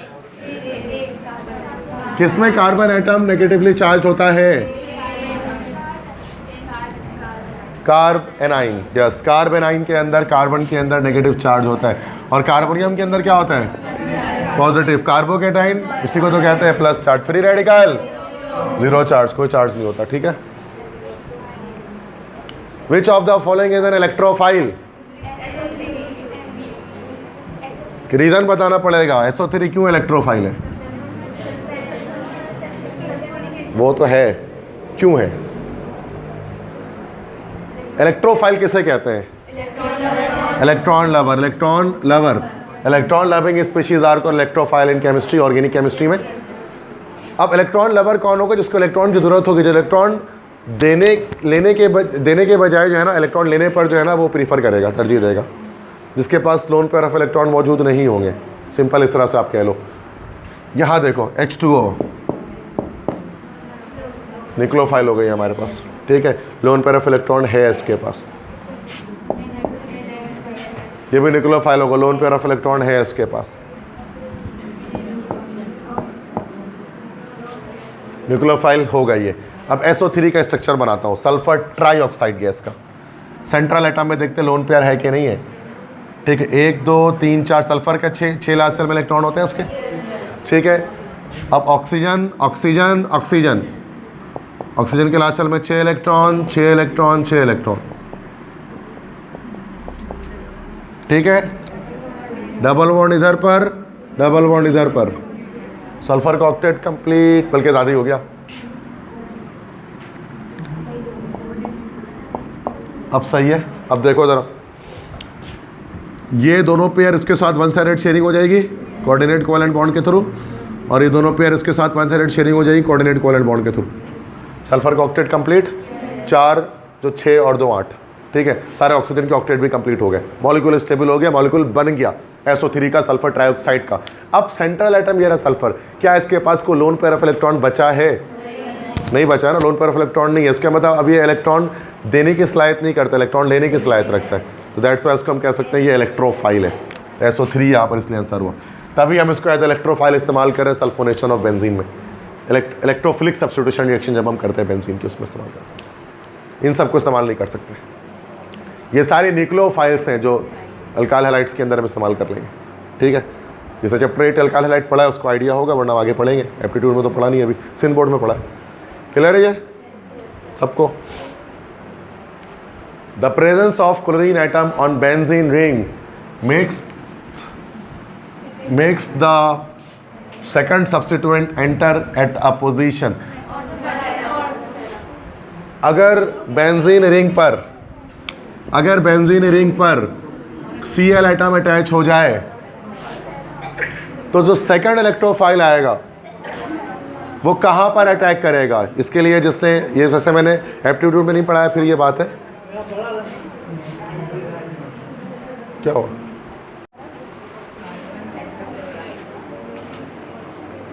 ठीक है। फिर से देखें कि यहाँ पर क्लोरीन है, अब नया इलेक्ट्रोफाइल आएगा तो अब ये जो पहला इलेक्ट्रोफाइल ये डिसाइड करेगा कि सेकंड इलेक्ट्रोफाइल कहाँ पर अटैक करेगा। अब ये हमें पता है कि जो हैलोजेंस होते हैं वो ऑर्थो पैरा डायरेक्टर होते हैं, तो आने वाला इलेक्ट्रोफाइल ऑर्थो और पैरा पर शिफ्ट होगा, जो भी आएगा तो डी ऑप्शन करेक्ट होगा, चूंकि ऑर्थो पैरा डायरेक्टर है। और उसको निशानी क्या होती है ऑर्थो पैरा डायरेक्टर की? लोन पेयर ऑफ इलेक्ट्रॉन होते हैं। अगर लोन पेयर ऑफ इलेक्ट्रॉन होंगे आपके पास किसी भी सब्स्टिट्यूएंट के अंदर, किसी भी इलेक्ट्रोफाइल के अंदर, तो सूरत में वो हमारे पास ऑर्थो पैरा डायरेक्टर है, ठीक है। अच्छा, और यहाँ पर एक चीज़ आप देखें उसमें कि अच्छा, इसके बावजूद ये ऑर्थो पैरा डायरेक्टर है लेकिन एक्टिवेटिंग ग्रुप नहीं है, डीएक्टिवेटिंग ग्रुप है। ये एक्सेप्शन हमने पढ़ा था सिंध बोर्ड के अंदर। Reason for geometrical isomerism by 2 butene. 2 butene जो होता है, मतलब कोई भी कंपाउंड है उसमें ज्योमेट्रिकल आइसोमेरिज्म अल्कीन के अंदर क्यों होती है? बताया था, अगर आपको याद है ना, इस तरह से घूम जाता है वो, मतलब जैसे डबल बॉन्ड है ना, तो वो मतलब फ्रीली घूम नहीं पाता वो, तो रिस्ट्रिक्टेड रोटेशन हम कहते हैं उसके अंदर होती है। एक होती है अल्केन्स के अंदर फ्री रोटेशन होती है, कि फ्री रोटेशन में वो जो घूम रहे होते हैं, लेकिन जो हमारे पास जो अल्कीन होता है उसके अंदर रिस्ट्रिक्टेड रोटेशन होती है, वो जो घूमता है वो मतलब मुझे तो पूरा ऐसे घूमेगा या पूरा ऐसे, अगर ऐसे आ गया तो एक अलग कंपाउंड हुआ ना, ऐसे सिस हुआ, ऐसे ट्रांस हुआ, याद है किसी को? ठीक है, तो यहाँ पर क्या आंसर होगा? Restricted rotation about double bond. Double bond में रोटेशन रिस्ट्रिक्टेड होती है, रिस्ट्रिक्शंस होती हैं, फ्री रोटेशन नहीं कर सकता है। इसकी वजह से ज्योमेट्रिकल आइसोमेरिज्म आती है अल्केन्स के अंदर, सिस ट्रांस आइसोमेरिज्म आती है ना। सिस जब आमने सामने लगे हो, ट्रांस जब किनारे साइडों पे लगे हो, मतलब क्रॉस में लगे हो अगर, ठीक है, क्लियर है। एन अल्काइल हैलाइड में be converted into an alcohol by. Alkyl halide को अल्कोहल में कैसे कन्वर्ट किया जा सकता है? किस चीज़ की एडिशन? अल्काइल हैलाइड में तो एडिशन होगा ही नहीं। अल्काइल हैलाइड की डीहाइड्रो हैलोजिनेशन करेंगे तो वो अल्कोहल थोड़ी ना बनेगा, अल्लाह की बंदी, वो बनेगा अल्कीन। असल में सब्स्टिट्यूशन होगी, ये जो वही है कि जिसने न्यूक्लियोफिलिक सब्स्टिट्यूशन पढ़ा है, देखो ज़रा चेक करो, RX प्लस, अब सब्स्टिट्यूशन करनी है, ठीक है, KOH से रिएक्शन करा दे रहे हैं, तो यहाँ पर सब्स्टिट्यूशन होगी, प्लस माइनस, ये प्लस माइनस अल्कोहल बनेगा और KX बनेगा। तो यहाँ पर अल्काइल हैलाइड का रिएक्शन हम स्ट्रॉन्ग बेस से करते हैं, तो ये सब्स्टिट्यूशन अकर हो रही है ना, X की जगह पर जो है वो यहाँ पर OH आ जा रहा है, न्यूक्लियोफिलिक सब्स्टिट्यूशन है, जो कि OH एक न्यूक्लियोफाइल है जो क्या कर रहा है, इसको सब्स्टिट्यूट कर रहा है जाके, जो अल्काइल हैलाइड्स के अंदर होते हैं, चैप्टर 8 में पढ़ते हैं सिन बोर्ड में इसको। तो सब्स्टिट्यूशन की वजह से क्या हो सकता है, अल्काइल हैलाइड अल्कोहल में कन्वर्ट हो सकता है, ठीक है। एलिमिनेशन से क्या होगा, एलिमिनेशन से अल्काइल हैलाइड अल्कीन में कन्वर्ट होगा, डिहाइड्रोहैलोजिनेशन जिसको हम कहते हैं। नेक्स्ट है, if the light waves pass through a Nicol prism then all the oscillations occur only in one plane, such beam of light is called. अच्छा एक बात सुनो, क्या मैंने आपको ये उस वाले से बताया है, ऑप्टिकल आइसोमेरिज्म मैंने आपको पढ़ाया है, तो थोड़ा सा ऑप्टिकल का कॉन्सेप्ट आप उसमें ले लें ताकि ये MCQs आपका सॉल्व हो सके। देखो बाकी बच्चे भी तमाम बच्चे समझें, आइसोमेरिज्म का बताया था, चूँकि अब आइसोमेरिज्म के MCQs स्टार्ट हो जाएंगे यहाँ से, अब सारे आइसोमेरिज्म के आएंगे जितने भी आएंगे, हाइब्रिडाइजेशन के ख़त्म हो गए सारे MCQs। आइसोमेरिज्म हमारे पास जो है, आइसोमेरिज्म दो तरह का होता है, एक हमारे पास होता है स्ट्रक्चरल और एक हमारे पास होता है स्टीरियो। स्ट्रक्चरल और स्टीरियो आइसोमेरिज्म। स्टीरियो आइसोमेरिज्म में हमारे पास होता है ज्योमेट्रिकल आइसोमेरिज्म, जिसमें सिस ट्रांस कहते हैं, जिसमें सिस ट्रांस होता है, और दूसरा हमारे पास क्या होता है, ऑप्टिकल आइसोमेरिज्म, ठीक है। तो optical isomerism optically sensitive compounds के अंदर होती है। ऑप्टिकल आइसोमेरिज्म जो होगा ना, वो हर कंपाउंड में नहीं होता। ऑप्टिकल आइसोमेरिज्म सिर्फ उन कंपाउंड में होता है जो कि ऑप्टिकली सेंसिटिव होते हैं, ऑप्टिकली सेंसिटिव होते हैं। ऑप्टिकली सेंसिटिव वो कंपाउंड जिन पर प्लेन पोलराइज्ड लाइट का एक इफेक्ट होता है। ऑप्टिकली सेंसिटिव कंपाउंड क्या होते हैं, हैव। ऑप्टिकली सेंसिटिव कंपाउंड क्या होते हैं, has an effect of PPL। PPL किसे कहते हैं, प्लेन पोलराइज्ड लाइट। जो प्लेन पोलराइज्ड लाइट की प्रेजेंस में क्या करते हैं, ख़ास तरह का बिहेवियर देते हैं। तो मतलब प्लेन पोलराइज्ड लाइट की वजह से वो क्या करते हैं, उनके अंदर कोई चेंजिंग आ जाती है मॉलिक्यूल के अंदर, तो वो हमारे पास, अच्छा प्लेन पोलराइज्ड लाइट क्या होती है हमारे पास, PPL जिसको हम लोग कहते हैं। वैसे तो जो लाइट होती है अनपोलराइज्ड लाइट होती है, जो हर डायरेक्शन पे होती है, अनपोलराइज्ड लाइट। जब इसको हम किसी प्रिज्म से गुजारते हैं, एक तरह का प्रिज्म होता है हमारे पास, इसको हम लोग बोलते हैं निकोल प्रिज्म। जब इसको निकोल प्रिज्म से गुजारा जाता है तो इसके जो XY कंपोनेंट्स में से एक कंपोनेंट, इसके जो वर्टिकल कंपोनेंट्स हैं वो बच जाते हैं, हॉरिजॉन्टल कंपोनेंट्स इसके ख़त्म हो जाते हैं। तो ये अनपोलराइज्ड लाइट से ये बन जाते हैं PPL या प्लेन पोलराइज्ड लाइट। अब अगर इस प्लेन पोलराइज्ड लाइट को ऑप्टिकली सेंसिटिव कंपाउंड में अगर स्ट्राइक करवाएंगे तो ऑप्टिकली सेंसिटिव कंपाउंड एक अलग तरह के बिहेव करेगा। क्या बिहेव करेगा आगे बताता हूँ। ऑप्टिकली सेंसिटिव कंपाउंड होते कौन से, सवाल ये पैदा होता है। ऑप्टिकली सेंसिटिव कंपाउंड वो होते हैं जिसके अंदर हमारे पास कायरल कार्बन होता है। जिसके पास कायरल कार्बन होगा वो ऑप्टिकली सेंसिटिव कंपाउंड होगा, कायरल कार्बन। अभी कायरल कार्बन क्या चीज़ होती है, कायरल कार्बन हमारे पास जो है ना वो एक आसिमेट्रिक कार्बन होता है। आसिमेट्रिक कार्बन मतलब कायरल कार्बन हमारे पास आसिमेट्रिक या नॉन सिमेट्रिक कार्बन होता है। हमें नॉन सिमेट्रिक कार्बन क्या होता है, नॉन सिमेट्रिक कार्बन जो कार्बन अटैच, ऐसा कार्बन जो अटैच हो विथ 4 डिफरेंट ग्रुप्स, जिसमें कार्बन के साथ 4 डिफरेंट ग्रुप्स अटैच हो, वो हमारे पास एसिमेट्रिक कार्बन कहलाता है। मिसाल के तौर पर जैसे कार्बन लिया हमने और एक तरफ यहाँ Cl लगा दिया, यहाँ पर NO2 लगा दिया, यहाँ पर हमने CH3 लगा दिया और यहाँ पर हमने लगा दिया मान लो OH, ठीक है। यहाँ पर अब ये जो कार्बन आपको दिख रहा है सामने, this carbon is chiral carbon. Why this is carbon called chiral carbon? Because this carbon is attached with 4 different groups. That's why this is called chiral carbon. और chiral carbon होने की वजह से ये कंपाउंड हमारे पास ऑप्टिकली सेंसिटिव होगा। और इस पर अगर प्लेन पोलराइज्ड लाइट को जो वर्टिकल कंपोनेंट है उसको स्ट्राइक करवाएंगे, या तो वो क्लॉकवाइज बेंड हो जाएगा या तो एंटी क्लॉकवाइज बेंड हो जाएगा। या तो क्लॉकवाइज बेंड होगा या एंटी क्लॉकवाइज बेंड होगा, दो में से कोई एक होगा, क्लॉकवाइज बेंडिंग या एंटी क्लॉकवाइज बेंडिंग। और फिर क्या होगा, 2 तरह के कंपाउंड हमारे पास पॉसिबल हो जाएंगे जो ऑप्टिकल आइसोमर्स कहलाएंगे। मिसाल के तौर पे ये हमने ग्लूकोज ले लिया, मिसाल के तौर पे ये हमने ले लिया, इसके अंदर ग्लूकोज, C6H12O6। अब ग्लूकोज हमने लिया इसमें, और ग्लूकोज में से हमने क्या किया कि एक प्लेन पोलराइज्ड लाइट को इसमें से स्ट्राइक करवाया। अब जैसे इससे स्ट्राइक कराएंगे तो क्या होगा कि ये लाइट जो है ना वो क्लॉकवाइज बेंड हो जाएगी। मिसाल के तौर पे क्लॉकवाइज हल्की सी वो क्लॉकवाइज बेंड हो गई। पोलैरीमीटर एक एपरेटस होता है, पोलैरीमीटर जिससे हम ये चेक कर लेते हैं कि कितना डिग्री ये बेंड हो गया, 90 डिग्री से कितना डिग्री बेंड हो गया क्लॉकवाइज डायरेक्शन में।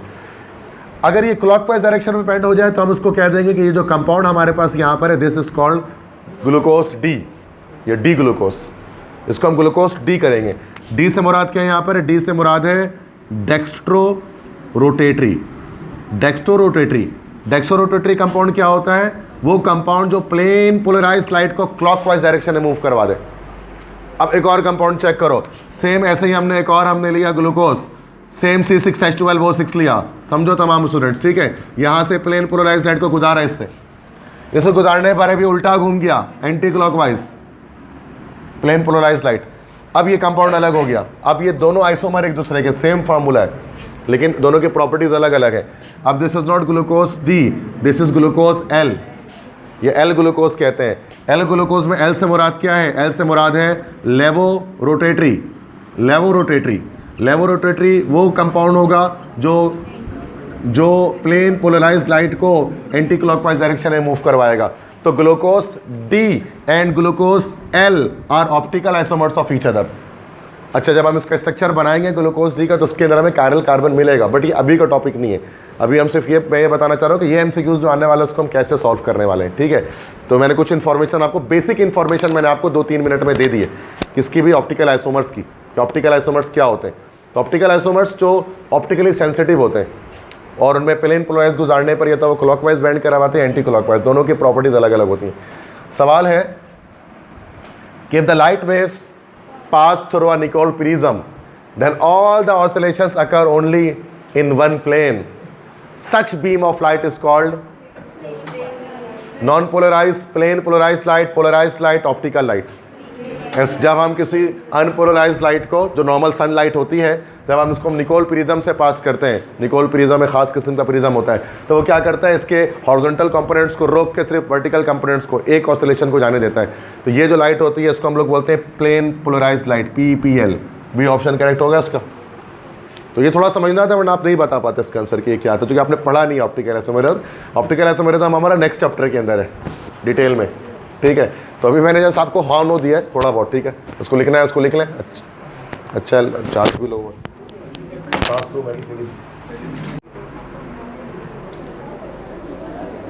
अच्छा देखिए इधर आप, ये तो हो गया ये यहाँ से, ठीक है, आगे बढ़ते हैं। ये कंपाउंड हमारे पास एक है, टॉलुइन है, और ये कंपाउंड में कन्वर्ट हो रहा है। जिसने चैप्टर 7 पढ़ा हुआ है वो बता सकता है। The above reaction proceeds through, दिमाग लगाना है, देखते हैं कौन बताता है। टिपिकल क्वेश्चन है, कौन सा चारों में से कौन सा रिएक्शन होगा ये? इस कंपाउंड से ये कंपाउंड किस तरह बनेगा? Free radical substitution. Yes, well done. ये हमारे पास टॉलुइन है और यहाँ पर साइड चेन रिएक्शन चल रहा है जिसमें ये मिथाइल ग्रुप हिस्सा ले रहा है, और मिथाइल ग्रुप की असल में हम यहाँ क्लोरिनेशन कर रहे हैं in the presence of sunlight. और यहाँ से एक हाइड्रोजन निकल रहा है, कोलिन बढ़ रहा है। क्या नाम बढ़ रहा है इस कंपाउंड का? बेंजाइल। मैं बताता हूँ कि एप्टीट्यूड में पूछते हैं, ये बेंजाइल क्लोराइड, ये बेंजाइल क्लोराइड नाम बन रहा है इसका। तो ये बेंजाइल क्लोराइड में चूंकि मीथेन की या मिथाइल ग्रुप की सब्स्टिट्यूशन हो रही है, ये नॉर्मली हमारे पास सब्स्टिट्यूशन वही है फ्री रेडिकल सब्स्टिट्यूशन। तो ये सी ऑप्शन यहाँ पर हमारे पास करेक्ट हो गया, ठीक है। तो टॉलुइन का बेंजाइल क्लोराइड में कन्वर्ट होना असल में फ्री रेडिकल सब्स्टिट्यूशन है। फ्री रेडिकल्स जनरेट होते हैं उसके अंदर। तो मैकेनिज्म के लिहाज से सब्स्टिट्यूशन तो है, दिख रहा है कि हाइड्रोजन हट के क्लोरीन आया, बट कौन सा है? तो फ्री रेडिकल है, चूँकि नॉन पोलर स्पीशीज हमेशा फ्री रेडिकल सब्स्टिट्यूशन करते हैं, ठीक है। Geometrical isomers differ in, geometrical isomers किस बिहाफ पर डिफर करते हैं? Spatial arrangement of atoms.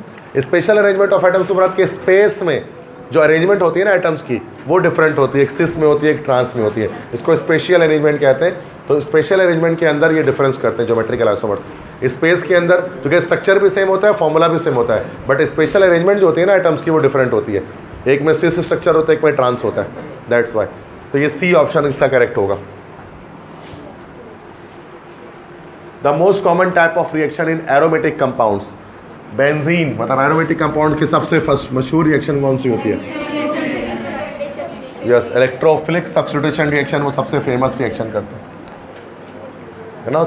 Electrophilic substitution इनकी मोस्ट फेमस है बेंजीन की, जिसमें एक इलेक्ट्रोफाइल बेंजीन रिंग के हाइड्रोजन को सब्स्टिट्यूट कर देता है। The function of aluminium chloride in Friedel craft reaction, Friedel craft reaction में असाइलेशन अल्काइलेशन वगैरह के अंदर, हैलोजिनेशन के अंदर भी एल्यूमिनियम क्लोराइड जो लेविस बेस होता है क्यों इस्तेमाल करते हैं? रिएक्शन इज ABCD, मुझे बताएं। सब अपना अलग अलग बता रहे हो, देख पता ही नहीं है। अपने ज़हन में रखो तुमने क्या जवाब दिया कि अलग अलग जवाब आ रहे हैं। ये हमारे पास बेंजीन है और बेंजीन का रिएक्शन हुआ CH3Cl के साथ in the presence of AlCl3, और यहाँ पर क्या होगा? बेंजीन के साथ हमारे पास CH3 अटैच हो जाएगा, HCl निकल जाएगा। This is Friedel craft alkylation. Acylation की एग्जांपल भी ले सकते थे, अल्काइलेशन की एग्जांपल ले रहा हूँ। अब ये AlCl3 क्या काम कर रहा है? टू एब्जॉर्ब HCl, तो ऐसा कुछ भी नहीं करता ये। HCl तो लिबरेट होता है फाइनली एंड में। टू एब्जॉर्ब वाटर, वाटर होता ही नहीं इस रिएक्शन के अंदर कहीं पे। टू प्रोड्यूस न्यूक्लियोफाइल, न्यूक्लियोफाइल भी प्रोड्यूस नहीं करता ये, इलेक्ट्रोफाइल प्रोड्यूस करता है। यस, ये AlCl3 CH3Cl से रिएक्शन करके हमारे पास CH3+ चार्ज जनरेट करता है। तो ये डी ऑप्शन जो कह रहे थे, जिसने भी कहा डी ऑप्शन उसने करेक्ट कहा है कि ये असल में इलेक्ट्रोफाइल प्रोड्यूस करता है, ठीक है, जो हमारे पास एरो के ऊपर लिखा होता है AlCl3। लेविस एसिड होता है ना ये। Which of the following can not be used in Friedel craft reaction? NaCl, yes, क्योंकि लेविस एसिड इस्तेमाल करना है। Ferric chloride, aluminium chloride, ferric bromide, ये सब इस्तेमाल कर सकते हैं। सॉल्ट इस्तेमाल नहीं कर सकते, ये सॉल्ट है, तो NaCl को इस्तेमाल नहीं किया जा सकता किसी भी फ्रीडल क्राफ्ट रिएक्शन के अंदर, या हैलोजिनेशन वगैरह के अंदर भी इस्तेमाल नहीं कर सकते। क्लियर है?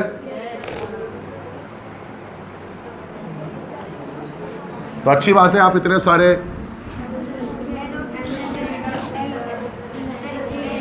The nitration of a compound is done due to what? NO2+ की वजह से। यस, NO2 का क्या नाम होता है हमारे पास? ऐसे ही चलो, NO2 क्या बोलेंगे? This is nitrogen dioxide, this is, या नाइट्रिक ऑक्साइड भी इसको हम कहते हैं। नाइट्रोजन ट्राइऑक्साइड दुनिया में कुछ नहीं होता भाई, ऐसे लिखा हुआ है। NO3- होता तो ये नाइट्रेट आइन हो जाता, बट NO3 कुछ नहीं होता है, NO3- आइन होता है। NO2 क्या नाम है? नाइट्रोनियम आइन। ये इलेक्ट्रोफाइल जनरेट होता है नाइट्रेशन ऑफ बेंजीन करने के लिए।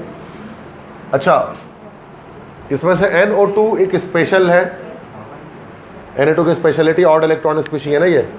इसमें ये वाहिद एटम आपको ऐसा मिलता है, एलिमेंट कंपाउंड, जिसके अंदर आपको ऑक्टेट कंप्लीट नहीं मिलता है। मतलब ऑक्टेट वैसे तो नॉर्मली क्या होता है कि इवन इलेक्ट्रॉन्स, याद रखिएगा कि इवन नंबर ऑफ इलेक्ट्रॉन्स अगर किसी कंपाउंड के अंदर होंगे तो वो स्टेबल होगा, और अगर ऑड नंबर ऑफ इलेक्ट्रॉन अगर किसी के पास होंगे तो वो कैसा होगा? अनस्टेबल होगा। इवन नंबर ऑफ इलेक्ट्रॉन से मुराद चाहे इलेक्ट्रॉन 2 आ जाए, चाहे 4 आ जाए, चाहे 6 आ जाए, चाहे 8 आ जाए, चाहे 10 आ जाए, चाहे 12 आ जाए, even, that is even number of electrons में स्टेबिलिटी होती है।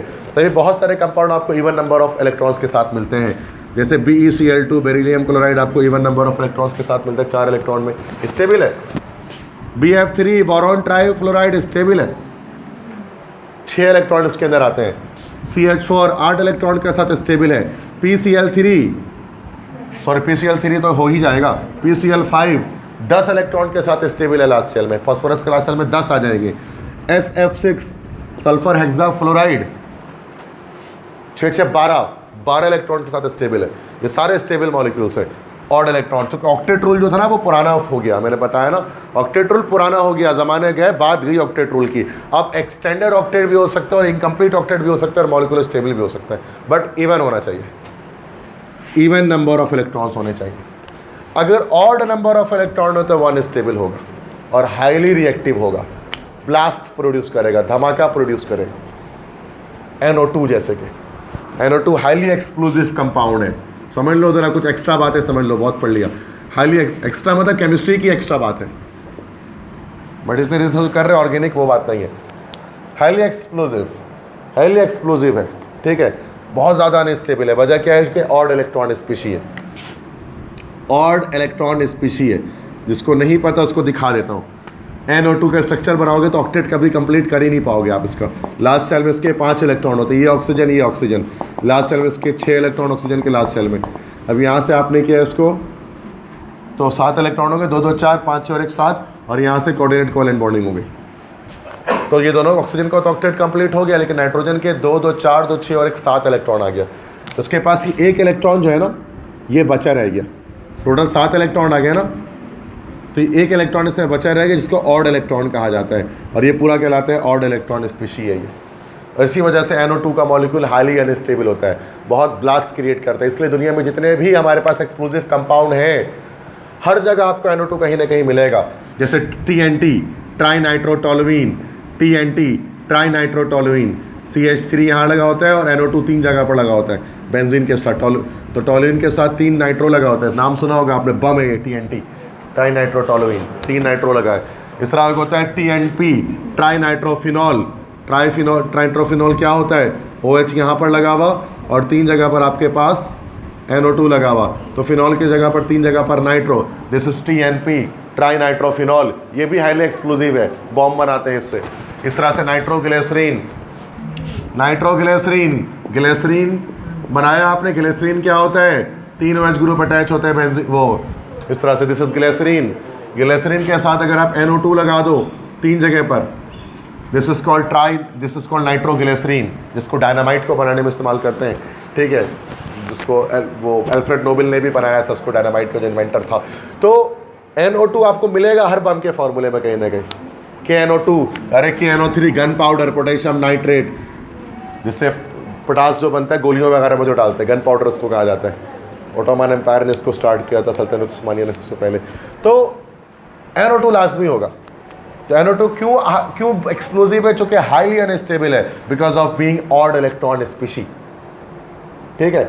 और जबकि आपको पता है नाइट्रोजन 2 चीज़ों से मिलता है ना, वो 2 चीज़ें हमारे पास, जिन 2 चीज़ों से बनता है वो 2 चीज़ें हमारे पास एयर में ही मौजूद है, हवा में ही मौजूद है।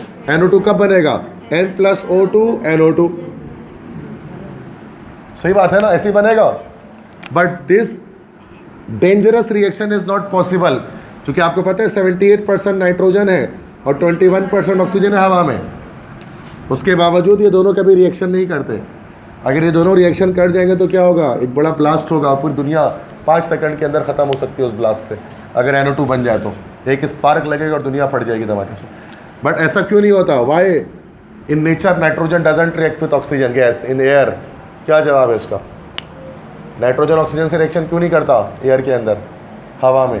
बोलो, ये तो एक्स्ट्रा बात करें, कहानी सुना रहे, बताओ। नहीं, कोई डिजायर्ड टाइम, नॉर्मल टेम्परेचर पे होता है रिएक्शन ये। क्यों?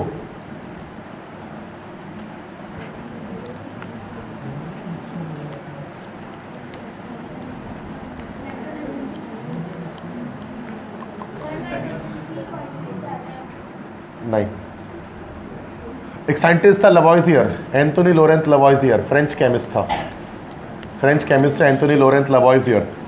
उसने एक एंथोनी लोरेंथ लवॉइजियर ने जो था वो एक फ्रेंच केमिस्ट था, 1800 के दौर का था।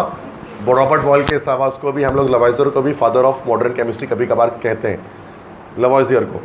तो लवॉइजियर जो हमारे पास था तो वो काफ़ी ज़्यादा जीनियस एक साइंटिस्ट था।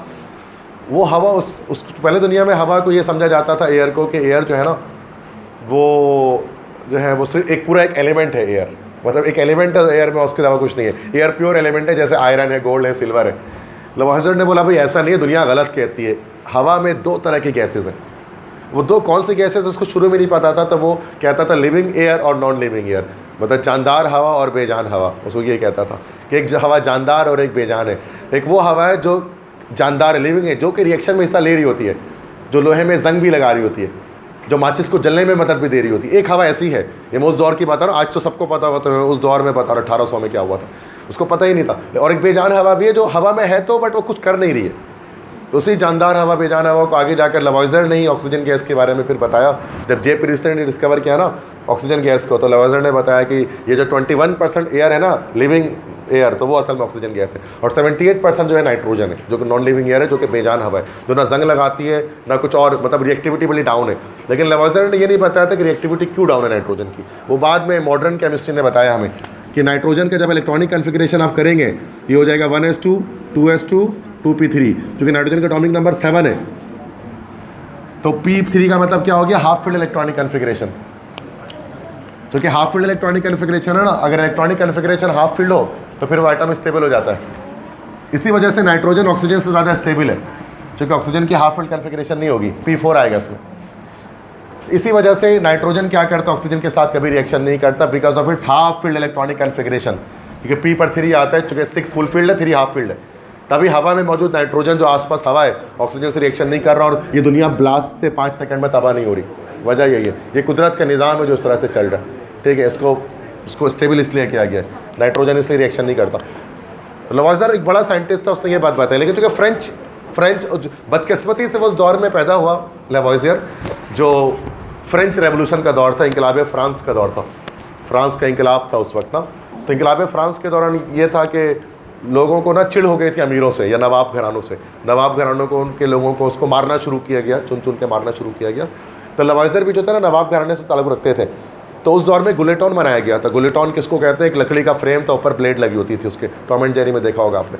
तो वो लकड़ी का फ्रेम क्या होता था कि वो आदमी का सर रखते हैं, तो उसमें मतलब आदमी को उसके ऊपर रखते थे सर के साथ, और लकड़ी जो ब्लेड ठक से गिराते थे, तो वो सर पे गिरता था और सर कट के टोकरी पे गिर जाता था, बंदा मर जाता था। सजाए मौत के तरीका था गुलेटॉन के थ्रू, ठीक है। तो ये फ्रेंच रेवोल्यूशन की यादगार है, इंकलाब फ्रांस, जो फ्रांस में रेवोल्यूशन आया था, और सबसे बड़ा रेवोल्यूशन वही ग्रेट रेवोल्यूशन। तो उसी में लवॉइजर की भी बारी है, चूँकि नवाब घराने से था, चूँकि शुरू में सारे नवाब घराने के लोग ही केमिस्ट्री की तरफ आया करते थे, जैसे लॉर्ड हेनरी कैवेंडिश हो गए, ये सारे इस तरह के, तो लॉर्ड लोग आया करते थे, लॉर्ड भी नाम में लिखा होता है ना, लॉर्ड रदरफोर्ड, इस तरह से। तो उसको आखिरकार फाइनली उसका केस वेस चला, और उसकी वाइफ जो थी वो खुद एक लॉयर थी लवॉइजर की, उसने खुद अपने शौहर का केस लड़ा, लेकिन लोगों को इतना प्रेशर था कि वो केस हार गई, और फाइनली जो है वो लवॉइजर को सज़ाए मौत दी गई, मतलब कि उसका भी गुलेटॉन से उसका सर काटा जाए ब्लेड से। तो उसकी वाइफ ने कोर्ट में, अदालत में ये कहा कि जज साहब, उसने इंग्लिश में फ्रेंच में कहा होगा कि इस गर्दन को, इस सर को काटने में तो शायद आपको 5 सेकंड ना लगे, लेकिन इस जैसा सर दोबारा दुनिया में पैदा होने में शायद सदियाँ बीत जाएँ, या शायद हज़ारों साल लगे कि लवॉइजर जैसा बंदा, इस जैसा केमिस्ट दूसरा कोई पैदा हो। बहुत बड़ा काम था। एज अ केमिस्ट्री टीचर मुझे पता है कि उसने क्या कुछ किया। एक आम बच्चे के लिए तो बस वो एक नंबर का सवाल हो सकता है और कुछ नहीं होगा, लेकिन टीचर के लिहाज से बहुत कुछ है, क्योंकि इसलिए हिस्ट्री पता होनी चाहिए साइंटिस्ट के। ऐसे ही बता रहा था मैं आपको, NO2 जो मॉलिक्यूल आया था उसकी हिस्ट्री बता रहा था, ये क्या चीज़, ऐसे तो पता होना चाहिए। इंटरेस्टिंग चीज़ें होती हैं सारी ये, ठीक है। क्लियर है, आवाज़ समझ में आ गई यहाँ तक? ऐसे थोड़ा सा ब्रेक लिया मैंने। बोलो बच्चे। NO2 बनाते हैं, रिएक्शन कंडीशंस मेंटेन करके बना लेते हैं। तुमने स्टेबिलिटी का नहीं बताया था, तुमने बताया हाई टेम्परेचर बस रिक्वायर्ड होगा। क्यों होगा तुमने ये थोड़ी ना बताया। अच्छा चलो ठीक है, तुम 1 नंबर दे देते। सही है, सही है, 1 नंबर तुम्हें मिल गया। तो dehydrohalogenation of an alkyl halide is a या एन। डिहाइड्रोहैलोजिनेशन एलिमिनेशन होती है, और उसको खास तौर पे बीटा एलिमिनेशन कहा जाता है। बीटा हाइड्रोजन एलिमिनेट हो रहा है उसके अंदर, ठीक है। Formation of ethylene from acetylene in as example of. Ethene का बनना इथाइन से क्या है, C2H2 को C2H4 बना रहे, H2 रिएक्शन करेगा ना, तो क्या होगा, एडिशन रिएक्शन होगा, ये इलेक्ट्रोफिलिक एडिशन। टाइम ज़्यादा नहीं, जल्दी खत्म कर रहे हैं। Conversion of CH4 to this is an example of which of the following reaction. Simple free radical substitution, ठीक है। मिथाइल क्लोराइड बन रहा है, डी ऑप्शन। क्लियर है भाई, टाइम नहीं लगा रहा, ठीक है, 10 minute just only. Which is an electrophile, कौन सा इलेक्ट्रोफाइल होगा, तो भाई चेक कर लो जिसका इनकम्प्लीट ऑक्टेट होगा।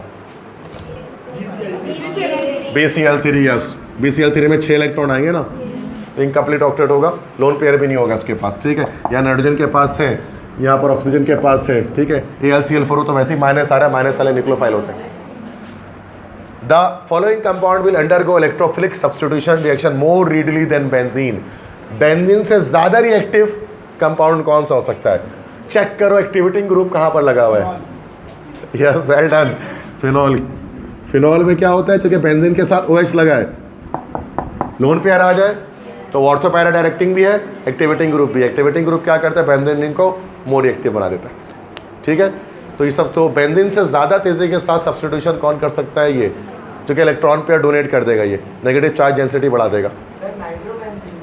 नाइट्रोबेंजीन। नाइट्रोबेंजीन नहीं हो सकता, क्योंकि नाइट्रोबेंजीन हमारे पास डीएक्टिवेटिंग ग्रुप है। डीएक्टिवेटिंग ग्रुप है ना, NO2 में कहा इलेक्ट्रॉन पेयर होते ही नहीं नाइट्रोजन के पास। चेक कर लो भाई, चेक कर लो, चेक कर लो।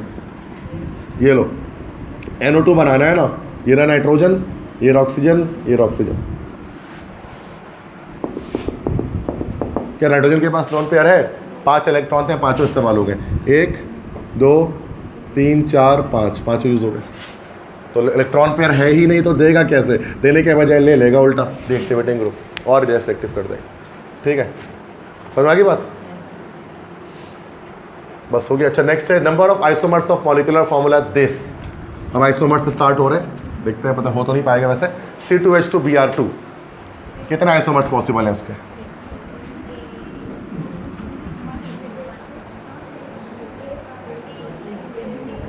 C2H2Br2 के कितने आइसोमर पॉसिबल होंगे? देखो, 2 कार्बन और 2 ब्रोमीन। ठीक है, मतलब अब क्या करना पड़ेगा? 2 हाइड्रोजन 2 है बस, इसके मतलब यहाँ पर डबल बॉन्ड होगा, ऐसा ही है। कौन बता रहे 2 पॉसिबल है? यस मलाइका बोले। सिस और ट्रांस। वेल डन, ग्रेट, बिल्कुल परफेक्ट आंसर है। देखो, स्ट्रक्चरल तो एक ही होगा, स्ट्रक्चर पे तो जाओ ही नहीं, स्ट्रक्चरल और आइसोमर पॉसिबल ही नहीं है इसका। स्ट्रक्चर, हाँ, एक और हो सकता है, सिस ट्रांस के अलावा भी एक हो सकता है, स्ट्रक्चरल में पॉसिबल है। Yes, Abdullah is right, is there. Yes, क्योंकि एक तरीका तो ये है कि आप यहाँ पर एक सिस और ट्रांस तो बना ही सकते हैं। 2 सिस, ये अभी सिस बना हुआ है, और आप एक ट्रांस बना सकते हैं। ट्रांस कैसे बनेगा? इधर से ऐसे, ये ट्रांस बन गया, दिस इज ट्रांस। एक और बन सकता है, ये फंक्शनल ग्रुप आइसोमर, ये भी तो वही है। ठीक है, तो टोटल 3 आइसोमर पॉसिबल है, 2 नहीं है, 3 है। यस, ठीक है, 3 आइसोमर्स करेक्ट। तो मिलाकर बताना होता है, स्ट्रक्चरल भी बताने हैं और साथ में हमें ये भी देखना है कि कोई, अगर कोई वो दूसरा आइसोमर है। The isomer of diethyl ether.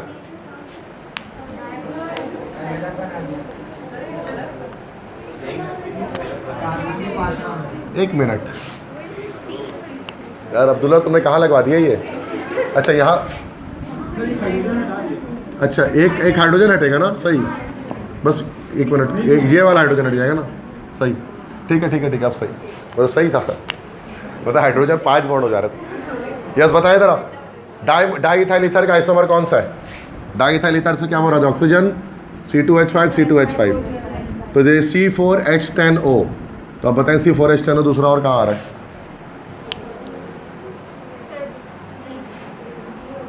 D में आ रहा है C4H10O। नहीं, यहाँ पे तो ऐसे ज़्यादा हो जा रहे, 5 हो जा रहे कार्बन। बी में आ रहा है, यस, 3 और एक 4, हाइड्रोजन 9 और 10, और यस, बी ऑप्शन आ रहा है। बस काउंट कर लेना C4H10O कहाँ पर आ रहा है, तो वहाँ बी ऑप्शन में आ रहा है। तो वो हमारे पास आइसोमर, आइसोमर मतलब सेम फॉर्मूला डिफरेंट स्ट्रक्चर। ठीक है, which is the example of branch isomerism? Isomerisation, branch isomer या चेन आइसोमर जिसको हम कहते हैं, बड़ा सिंपल है। कौन सा पेयर चेन आइसोमर शो कर रहा है? वो नहीं कर रहा है। 1 2 3 4 5, आइसोपेंटेन, नेओपेंटेन। तो ये ब्रांच आइसोमर शो हो रहा है, बाकी नहीं हो रहा होगा नीचे किसी में। देख नहीं रहा मैं, तुम लोग घर पे देख लेना इसको। N butane and isobutane an example of, बड़ा simple, chain isomers. Which of the following pairs is example of position isomerism? इन चारों में से पोजीशन आइसोमेरिज्म कहाँ दिख रही है आपको? Where you can see position isomerism? Functional group की पोजीशन आगे पीछे होनी होगी। बी में, यस, यहाँ से डबल बॉन्ड इधर पर आ गया, yes, that is 1 butene and 2 butene. ठीक है, क्लियर है? बाकी एग्जाम्पल नहीं दिख रहा मैं, ठीक है।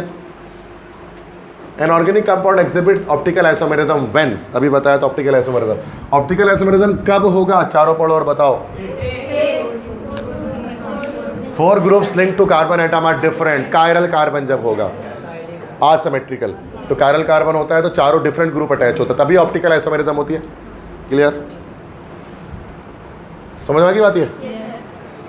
Which of the following can exhibit cis trans isomerism, geometrical isomerism, double bond, yes B में होगा, well done, cis trans isomerism यही होगी। The number of possible alcoholic isomer of C4H10O, alcohol है C4H10O, उसके आइसोमर बताए कितने निकलेंगे? पक्का है, चेक कर लेते हैं। पहला, दूसरा, 2 तो पोजीशन निकले, क्या चेन आइसोमर भी निकल सकता है इसका कोई? देख लेते हैं, 1 मिनट 1 मिनट।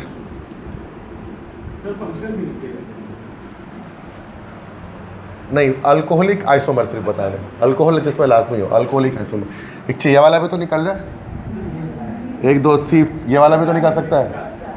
चौथा कौन सा निकलेगा? 2 N से निकलेंगे, 2 आइसो से निकलेंगे। टर्शरी ब्यूटाइल, हाँ टर्शरी ब्यूटाइल तो आ ही जाएगा ना, बिल्कुल इस तरह से।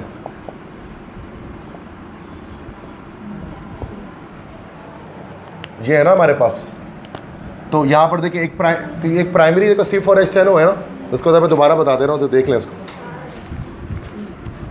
तो टोटल 4 आइसोमर निकाल लें, देख रहे दोबारा देख लेते हैं। देखो एक आइसोमर C4H10O है ना, एक तो हम प्राइमरी लगा लेते हैं। देखो जरा, कार्बन लिया यहाँ पर, अब जैसे कि आप एक तो इससे पहले टर्शरी निकाल लेते हैं, अब उसके बाद सेकेंडरी निकाल लेते हैं। C2 एक तरफ और एक तरफ C, फिर एक तरफ हाइड्रोजन, और एक तरफ से हम निकाल लेते हैं प्राइमरी, ठीक है। तो यहाँ पर एक तरफ से यहाँ हाइड्रोजन और यहाँ पर C3H7, 3 तो ऐसे निकल गए, ठीक है। ये 3 हमारे पास 1 के लिहाज से, मतलब OH को हमने फर्स्ट कार्बन के साथ अटैच करके ये बना लिया। और एक हमारे पास कौन सा बन सकता है पॉसिबिलिटी? तो आप प्राइमरी सेकेंडरी टर्सरी से आप इसको नहीं देख पा रहे, दोबारा देखें उसको, दोबारा देखें। देखो 4 कार्बन है टोटल, ठीक है। मैं ऐसे बना रहा हूँ, एक OH यहाँ पर और एक पोजीशन चेंज कर रहे हैं। इसको ज़रा देखो दोबारा से, एक OH यहाँ पर, ठीक है। 1 सेकंड, अब ज़रा देखें इसको, यहाँ पर ये हो गया। अच्छा, नेमिंग भी साथ साथ IUPAC नेमिंग करके हम चेक कर लेते हैं कि ऐसा नहीं कि वो रिपीट हो जाए। तो this is 1 butanol and this is 2 butanol, ताकि नेमिंग करके हम चेक कर लेते हैं। अब उसके बाद देखो, तो हमने यहाँ से क्या करना है, चेन आइसोमर बनाना है, ठीक है। तो यहीं पे OH एक लगा दिया हमने और यहाँ पे कार्बन अटैच कर दिया। अब लॉन्गेस्ट कार्बन चेन हमारे पास ये इस तरह से बन गई 1, तो यहाँ से 1 2 3 नंबरिंग कर ली। दिस इज 2 मिथाइल 1 प्रोपानोल, क्योंकि 3 कार्बन है टोटल। अच्छा, एक और कौन सा बन रहा है? टर्शरी वाला भी बन रहा है क्या इसमें? टर्शरी नहीं बन रहा, नेम साइड बनेगा 1 सेकंड रुक जाए, वो आप उसको अलग अंदाज से देख रहे होंगे। ये भी वही चीज़ है ना, C4H10O, लॉन्गेस्ट कार्बन चेन 1 2 3। तो ये हमारे पास हो गया 2 मिथाइल और 2 प्रोपानोल। अलग नाम बनाना है इसका, ये अलग स्ट्रक्चर से। तो हमारे पास 1 2 3 4 इसके जो है हमारे पास आइसोमर बन गए। इसमें से ये हमारे पास पोजीशन आइसोमर बने 1 2, और यहाँ पर ये हमारे पास 2 चेन आइसोमर बन गए, 2 पोजीशन बन गए और 2 चेन बन गए। इसी तरह से है ना, तो टोटल हमारे पास 4 आइसोमर्स हैं, यहाँ पर 4 हैं इसके। तो ये थोड़ा सा डिटेल में था, थोड़ा मुश्किल था इसको बनाना पड़ा हमें कि C4H10O के कितने आइसोमर बनेंगे। तो ये टोटल हमारे पास है, पहले हमने पोजीशन आइसोमर बना लिया, वो 2 ही पॉसिबल थे, फिर हमने चेन आइसोमर बनाते गए, एक चेन आइसोमर और दूसरा चेन आइसोमर। नहीं, फंक्शनल ग्रुप नहीं, चुके यहाँ पर कह रहे हैं अल्कोहलिक आइसोमर्स बताने, तो अल्कोहल से हटेंगे नहीं हम, समझ गए। तो ये क्वेश्चन एक था, इसका आंसर था ये, which is not found in alkenes. Alkenes का में इसमें से क्या अल्कीन्स में नहीं होता?